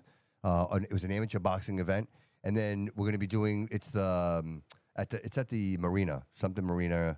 I'll just say right now, I'm sponsoring that event too. So that'll be a Studio B sponsored event, and then it's the Gates to the City, and that's to Trident. Great time. To the Trident, and that's a huge event. So great time. Anytime you get those outdoor ones, it's always the best. It's amazing. Yeah, because you're in the elements, you're hearing all the noise behind you. It's really really really cool. Yeah, Josh, I don't know if you're aware, but he has about 80 kids in that building every single day that go in there to learn the sport, to do exercise. Nice. And most of those kids don't pay a single dime. Like everything is, he takes care of everything for these kids. And so, he's built something amazing there. And I say to myself, like, I am the biggest advocate of investing in our children. Like, that's the future, bro. If we're not investing in our kids, then what the future is very meek, right? But in this case, Aaron is one of those people that is building the next generation. He's showing these kids accountability, what it's like to get punched in the face, and not only that, what it feels like. Absolutely. Because when you know what it feels like, dude, you don't want to hurt others that way. You know what I mean? And he teaches that, dude, the fundamentals of what's actually. I think we got to bring back a little bit of the toughness back to men. Well, and I think sometimes, as boys, we got to get roughed up a little bit. And I think it's a great place. I did a little bit of training when I was younger. Yep. I did some grappling and all that, and I loved being in it because you're right. If you get punched in the face, the danger, you feel it, and you're like, all right. The danger. I don't want to get punched in the face again. Right. Yes. The danger of complacency, the danger of not allowing your child or your daughter, your son or your daughter, to not be able to protect themselves is more dangerous than allowing them to go out there and not protect themselves at all. They have a choice of being a victim or not a victim, right? And I think in most cases, and the discipline that comes with it, someone who can defend themselves never fights. You know what I mean? Like, there's no need. You know what I mean? There's never a need. But again, I don't want to get too far off that, but I just want to shout out to Aaron and everything he's doing over there. Any opportunity I ever have to shout him out, it's that. What do you got going on, bro? All right. So right now it's springtime. So we have exteriors, right? So now I'm getting some phone calls coming in. It's important that when you do call in, if you need your exterior painted, call in now. You don't want to wait any longer because eventually these spots we get swamped, as all painters do, get swamped for the whole season. And then we can't. There's only so many jobs we can take. You know what I mean, per crew. So if you have an exterior or interior, regardless, give us a call 774-322-3427. Mention the Bobby Couto Show, and you get 10% off. 10%. I'm mentioning that after you give me the price, though. Exactly. Smart, my man. Say Smart. it after. Smart. Yeah. Say it after. Yeah, right. Yep. Josh, what do you got going on, buddy? Well, obviously, I got nothing going on in the music industry right now because I'm working. I have that new day job. I get some very important work I'm trying to get accomplished here in nationally. Actually, I'm working on changing some fire codes right now. Oh wow! So obviously, this is NFPA. Yep, through my job. Okay. I'm the assistant city fire marshal, and what we're trying to do is we're trying to get recalled sprinklers looked at. Right. So right now, there's nothing in the code that makes you look for them. Oh wow. Nothing. Not a damn Well, thing. that's a great point. You know, I deal with a lot of that, and I'm in the facilities maintenance industry, Yep. and so you're right, dude. There is not one bit of code in NFPA 25, the inspection, testing, maintenance of water-based fire protection systems, that has you look at recalled components. It mentions if you know about them, you got to do something about it, but nothing makes you look at them. So, Yeah, but how would I know, right? Like, so if this is my business, right? Right. So you're only going to know if you're paying attention. Like, in what building owner knows, right? No, they don't know. Right. Building owner owns the building. You're just like worried about paying the bills. I got to pay the sprinkler company to come look at it, thinking they're probably going to look for it. But there's nothing in there that makes them look for it. Gotcha. So what we're trying to do here in the city, and we're working with some other partners, the NFSA, National Fire Sprinkler Association, is we're trying to get this code changed. And we haven't submitted it yet, but we're very close to it. I'm giving a presentation on it at the Fire Prevention Association of Massachusetts conference on the 18th and the 19th to try to draw up some support. Nice. And it's a big process to change an NPA. Dude, how do you even get to that? Like, how does that even come up? Well, it was something that I noticed was an issue that needed to be looked at, right? Because it's just, you've seen the news, you heard about the Gabriel House fire. Sure. Yeah. It's no secret that there was a recalled sprinkler head somewhere in that building, right? That's pretty well known. Just Google it right now. Google recalled sprinkler. That's the first thing that's going to pop up is the Gabriel House. So we know there was at least one sprinkler head there that didn't go off based on court records and the conversation between the owner and their fire sprinkler company. In fact, the fire sprinkler company says they told them, whatever time before that, and that's all court documents. Sure. So recognizing that there is, what are these people arguing about, right? I look into it. What are they arguing about? Whose fault is it? What's going on, right? And I'm not here to put any blame. I don't know the circumstances. Sure, right. What I know is, if recalled sprinklers are in a building, there's nothing that makes you look at them. Right. And I'm like, that's wrong. We got to be able to look at them. And come to find out, it's not even necessarily the fact that it was recalled. It's the fact that it was an O-ring sealed sprinkler. Like the way it's constructed is with an O-ring. But if you've ever used O-rings if you worked mechanical at all, they rot out, Eventually, they corrode, they get sticky, they bind. Absolutely. So what happens with the sprinkler heads is when they go to activate, they can't because the rubber corroded to the point where it won't separate. Right. So all I'm trying to do, and this is like one of the big projects I'm taking on at work, is just trying to get the code changed on a national and on a state level so that people That's are so smart. protected. There's still about, I would say, at least estimates would be like 13 million of them out there. Still. Wow. In facilities. So in Fargo, we went out and we looked, we found them in at least 4 occupancies in the city where they were still installed. And obviously we let the people know and they made, they corrected it right away. Sure. Oh, wow. But again, it's not our job to look for those. No, either. no, right, exactly. Right. This falls on Whose job is it? I'd say the sprinkler company. Like I would hold my sprinkler company responsible. You would think so. That's right? what I would think. But they're saying, hey, we're following the inspection protocols in NFPA 25. Sure. It's not us. Oh, so it's the state. Right. So it's nobody because it's not. But in if the I, code. as a property manager, right? If I'm going, hey, listen, free shout out, Yankee Sprinkler. Listen, guys, I want you to go through my site when you do the sprinkler testing. I want you to check the heads and I want you to replace them. I can request that, but the question is am I requesting that? But that's if you're requesting Yes, it. right, Nobody's requesting right. it. Now you think that we had a little bit of a PR thing going for a Oh, minute. dude, nobody knows this. I love this. So the chief talked about it a little bit during the after action report that he released, and he talks about it, and it's like, hey, if you got them, check it out. And New Bedford found a couple buildings as well. Same thing, had them all checked, but we can't search every single building, right? We got, I don't know the number off the top of my head, but let's say there's 1,000 buildings in the city that Dude, have I think like sprinklers. the Wall Street, like that building, like you know what I mean, like that massive building. I worked in that building, Right. and the lines of pipe in there, it'd be almost impossible, bro. Right, so it's simple, right? Because they got to get inspected from the floor level Yes. every year. They get inspected from the floor level, Yep. even quarterly, right? Yep. They get looked at. So when they look at them, what we're saying now is just see if it's recalled. And then someone just said, we're going to stare and look at everyone. No, because there's also another thing in the code that says you're supposed to have a list of all the ones installed on your property in your spare sprinkler cabinet. Yes. Nobody's asking for got in that. You know trouble for why? that. Because nobody's looking for that. Nobody's if looking for that. you got in trouble for that somewhere, Yeah, I did. I'm In so- Boston, once. Thank God. Once. I'm happy once. that someone's doing it. Once. I You did open the hear- box. I think I heard that Boston does have that. So that's been a standard in NFPA 25 since I think 2014. Yep. Right. And So they enforced it. but nobody else is enforcing it, Right. right? So It's so crazy. Though. it's just crazy because that's like this. You don't even know hidden danger, Sure. right? You think you're safe and you're not. And the worst part is after the fact, right? You So didn't who's- know until so it's someone- too late. Yeah, but we've known about this for how long now? These O-rings. The sprinkler recalls happened 20 years ago. But Yeah, 20 years ago, UL stopped listing these sprinklers for use. Yes. You had to stop using Right. them 20 years ago. But where's the we leg- got to use but certain where's the- we have to use certain fire alarms, right? Right. And Yeah. it's- Right, it changes. So it changes. Why haven't we updated this? Like, why is it not considered the same fucking thing? So here's what happened. They put a recall out.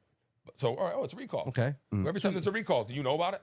No, Neither do I. no. Right? But There's you a have to recall. change all of that shit. Why not just install fucking things that don't have these O-rings, Well, right? so no, right? so in that since that era, 20 plus years ago, they stopped doing it. Bro, You need the leadership They for wrap that. pipe in asbestos, brother. Yeah, You know what I mean? yeah, you need the leadership. Right. The And then leadership so, for that. to the point of the recall, you know what the recall was called? It was a voluntary recall. Now, to you, what does that mean? Oh, I don't have to do it, right? do it. Yeah. When you hear voluntary recall, you think you got to do it? No, I don't think I have to do it. I think I'm good. It's like when you hear vaccine, you think you'll never get it. Joke's on you. Yeah, so right. with the voluntary thing, they got to get rid of the word voluntary. Sure. All it meant was that Yes. the company came forward and said, we need to recall these things. Even So if a car had a warranty and it was a recall on the wheels or the ball bearings because your wheels could fall off, right? We don't have to say, if we say involuntary or voluntary, you don't have to. I think most people be like, no, I'm bringing my car in, and that's fine. Common sense. Right. That's fine. Why isn't that common sense? Common sense is because if I have a 5,000 square foot building, that's cool. I can take care of that. Yeah. But if I own a building the size of Amazon, imagine the cost for me to.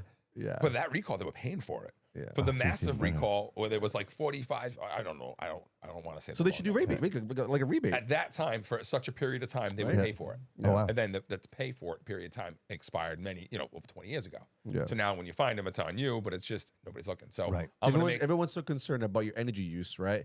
But they're not concerned about Life safety. Life safety, Yeah. where these sprinklers might not engage. They might not go off because we refuse. There's other things that are much more. There was a important than this. study That's done. insane to me. 4% of all sprinklers that are tested are that same type of sprinkler. So the argument can be made that 4% of sprinklers across the country are recalled sprinklers. Wow. So, Dude, how that many number times, that doesn't even compute when you think like how many sprinkler heads that is. Yes, dude. Doesn't even compute. Think dude. about that for a minute. Yeah. That's a lot Yeah. of Yeah. sprinklers. Yeah. Like That's I a said, lot there's of an estimated like 13 million of them out there still. Just from that one major recall, maybe some, At any millions given out. Hey, time. we might be onto something. Yeah, dude. Start a company and we just start replacing these things. Well, the companies already exist, right? Right, they It's do. the, it's Yeah, just, but we it's just do recalls. It's just the law. No, we're just a recall company. We just go into places and be like, hey, Josh, we talk after the show. What kind of license? Yeah, we'll talk to Josh after the show. Yeah. I think I have a business idea. Don't give out. Too I got a much, business right? idea right now. I think we're going to be great. Well, think about it. I mean, it's a problem that needs to be solved, right? Yeah. And no one seems to be doing it. I'm on it. There you I go. got See, you back. my man's got it. I got Look, your back. see, I'm moving in on it. Well, because it's so important. Because let's say we take you out of the equation. Nobody's doing There's nothing. nobody's Nobody's doing doing it. it. Right. Nobody's looking at You know, it. and you would have thought that after the Gabriel House, there would have been many people trying to say, "Well, wait a minute." Yeah, but that's momentary. We can't have That's Yeah, momentary. so someone's life is Do momentary. you remember Kermil? No, and I get it. 100%. It's 100%. momentary. It's momentary. We Yeah. don't remember what it was like to have a fire that extravagant. That fire Well, was. no, we had one at the. Had a couple big mill Yeah, fires. big, that it burned wasn't to that the long ground. ago. It wasn't that long Yeah. ago. But So, nobody, like- it was during the nighttime, so not too many watched Yeah, it burn to the right. ground. Yeah, really. Right down on 8th Street there, whatever, down the Yeah. Border City Mills. Yeah, didn't Border City Mid Mills. City Scrap just have a massive fire too? Yeah. Yeah. What was that? Was it metal just caught fire or was it? It was Probably it the was plastic in the it was cars it was the and the it was rubber. within the rubber. It was all within Right. the whole. It was a pile. that Was this the caught on fire. junkyard?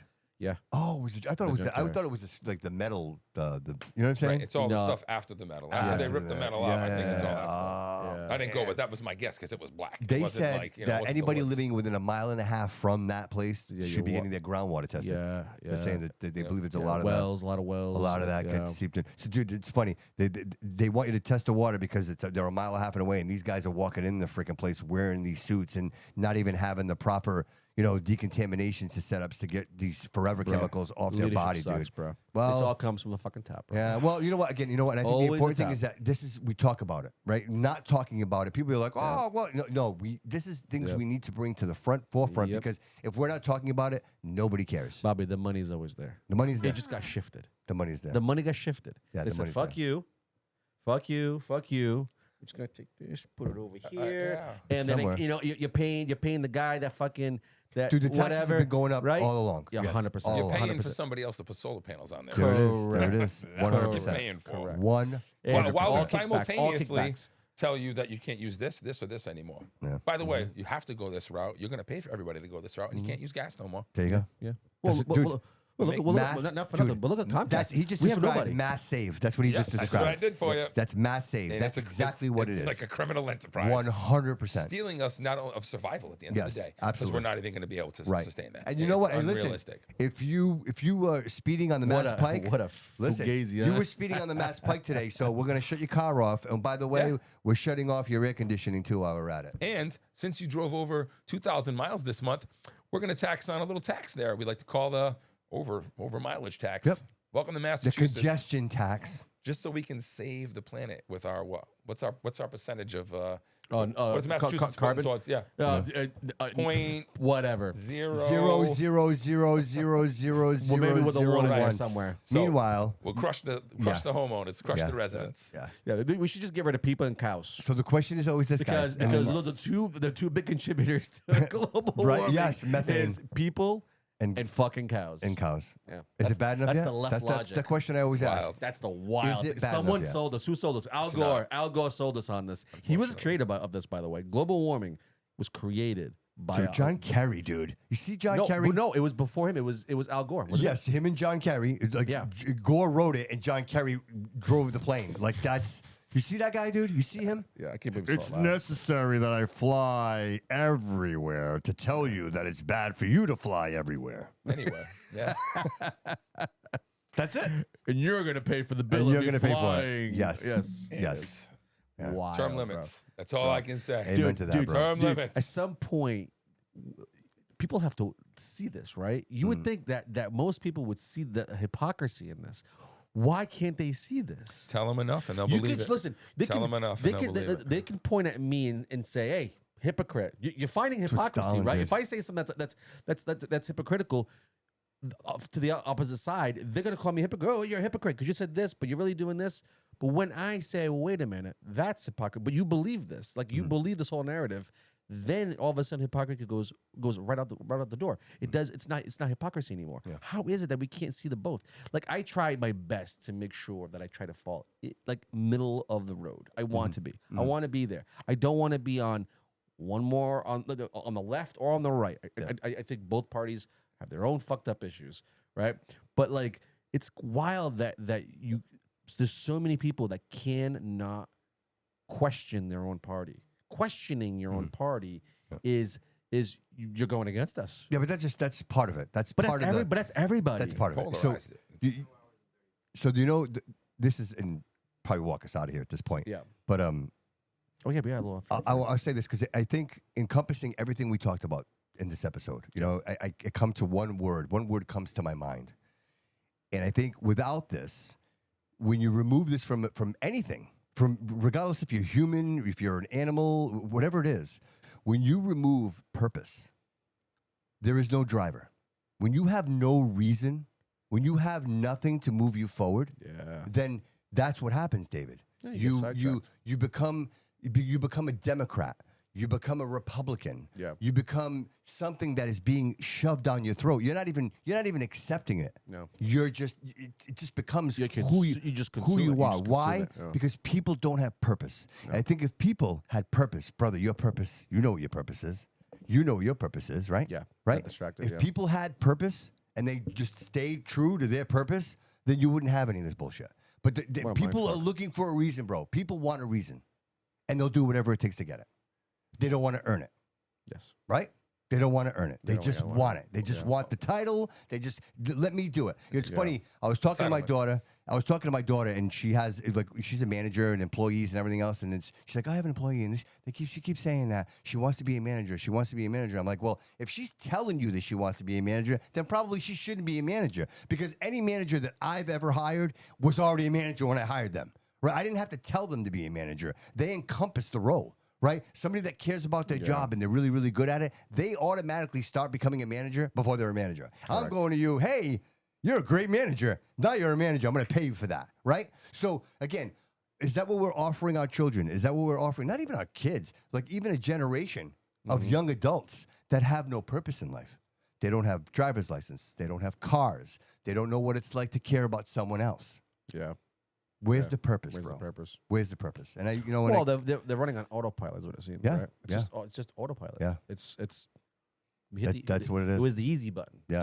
That's where we're at. They and want they, everything. and they just coast. They want to do nothing and get everything. They like want you said. 100%. Listen, Yeah. they ask for nothing. They want nothing. They don't say, "Hey, Dad, I want to do this." And it's just they wake up. There's a routine. I wake up. I brush my teeth. I get dressed. Go to school. Come home. Do my homework. Watch a little bit of TV. Have dinner. Bed. And that's what they do all the time. And they're on their phones and tablets for whatever time in between. And that's it. But see, That's the auto. but, that's but, the but when you autopilot. insert That's the purpose, autopilot. sports, for example, Sports. that's purpose, right? Extracurriculum. Yeah. Stay, I know, but in you know what? school a little longer. Nonetheless, No, it does have. It does. Right? It offers something better than nothing. So if I'll I'm a give you kid in that. school and I'm not really good at school, if I love baseball, I'm going to do good at school because I know without school, I can't play baseball. So that right there serves a purpose, right? Like there's a purpose for that. I think when we just leave these young people to their own demise with no direction, and then you have people telling them that that's okay.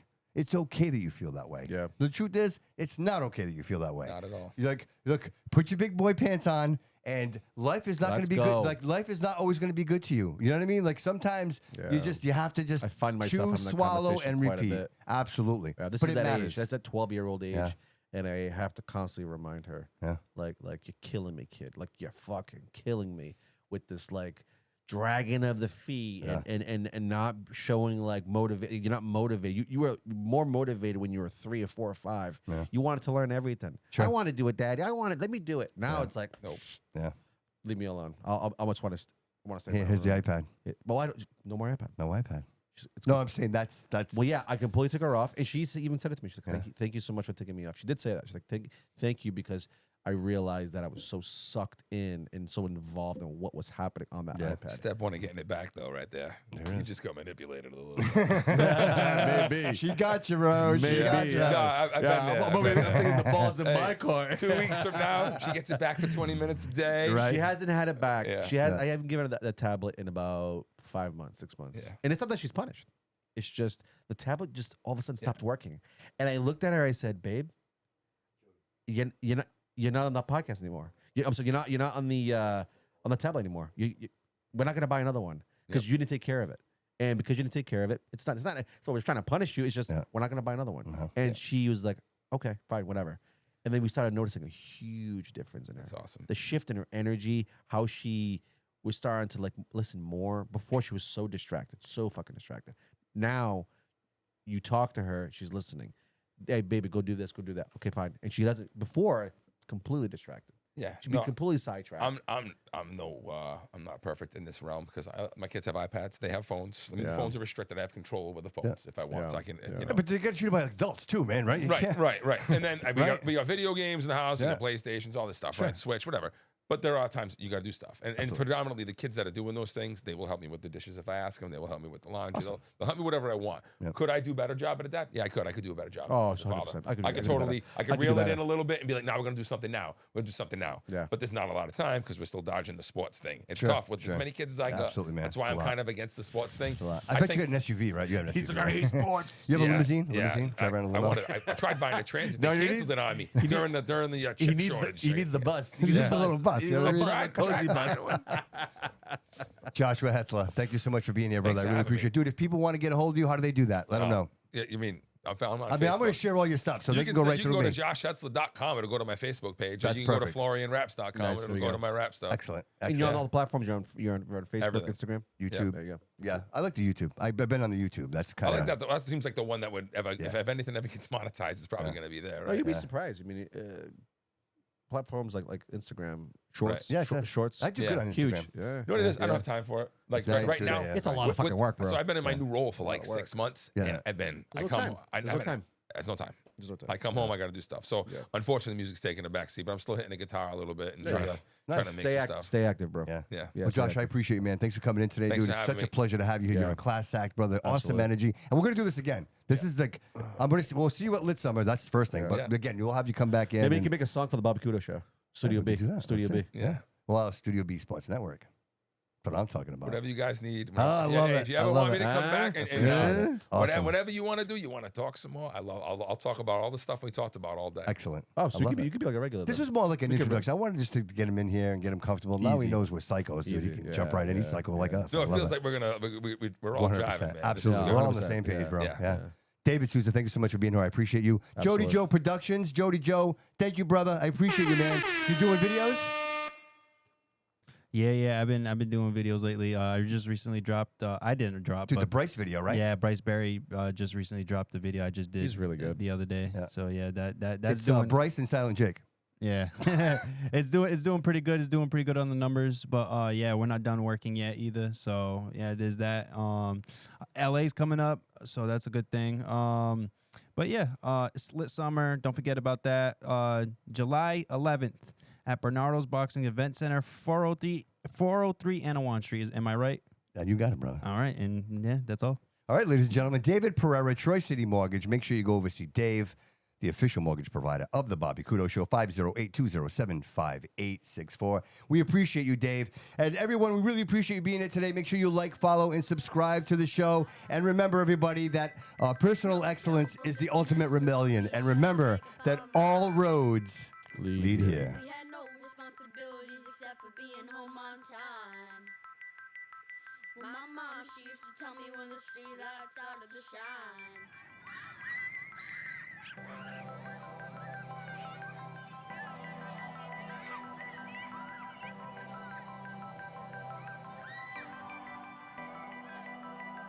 So many things that I remember from my child life, like going to the corner store to buy myself Italian nice. Grab my mom a pack of cigarettes, maybe some Mike and Ike's. Throwing them 80s we thought with quarter sticks of dynamite. Smashing bottles for fun, rocking British nights. Playing outside in our big yard and riding bikes. Street hockey, a stickball, and then at night, hide and seek in the whole neighborhood stayed out of sight. First we went under the fences and then we hopped them. It started out with kisses on the lips and then we locked them. My mother and my father started splitting and we lost them. Divorced with 3 kids was a twist. What would it cost them? We learned a lot of lessons on our own. Without a problem, life didn't stop for us. Without parental involvement, looking both ways on the street before we ever started crossing. Growing up in the 80s was a trip, man, it was awesome.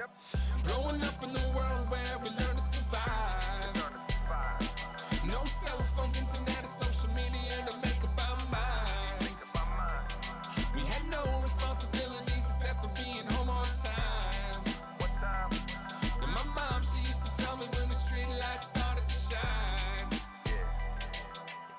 The 90s came and ushered in a different kind of vibe. In our adolescence, middle school will open up your eyes. We went from living life to just trying to stay alive. It seemed like everything was out to get you in this phase of life. We said things like sticks and stones will break my bones, but names will never hurt me, so just leave me alone. But the bullies end up the plans, you'd have to stand on your own. And at the end of the day, all you wanted to do was make it home. Talk to moms before we hit the streets. Me and my entourage in the winter, we would throw snowballs at lots of cars. Getting chased by the cops, running from yard to yard. Hop a fence and a dog would just bark and bark. Run through some grapevines, hide in random garages. We were just being stupid, trying to get out of Dodgers. That in the abandoned building that we haven't been in before. We always got into trouble, just never with the law. Growing up in the world where we learn to survive. No cell phones, internet, or social media to make up our minds. We had no responsibilities except for being home on time. And my mom, she used to tell me when the street lights started to shine. Do you remember Columbia House and BMG? Getting all your CDs and cassettes for free. Adjusting rabbit ears on top of your TV. Plus you had to stand up to turn it off, believe me. Cable came along, you made it all look easy. And we actually had music on MTV. Black boxes were a gift from the gods. And when my mom finally went to bed, I'd hit the Spice Channel hard. We went from buying Little Debbie snacks and juice jugs to having junkies get us 30 racks for 2 buds. Mad Dog 2020 got us more than 2 buzzed. Throwing up in keg parties, red cups, a few bucks. Hotel parties, rap battles and fist fights. Cruising up and down the avenue, just looking to have a good night. We had a lot to learn about the good life. We learned a lot along the way, just trying to have a good time. Growing up in the world where we learn to survive. No cell phones, internet, or social media to make up our minds. We had no responsibilities except for being home on time. And my mom, she used to tell me when the street lights started to shine. Growing up in the world where we learn to survive. No cell phones, internet, or social media to make up our minds. We had no responsibilities except for being home on time.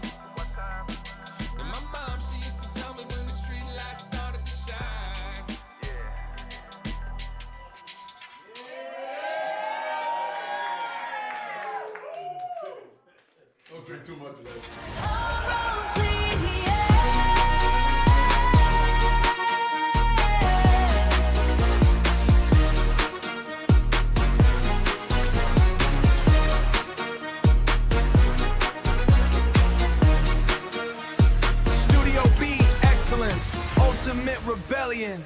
All roads lead here.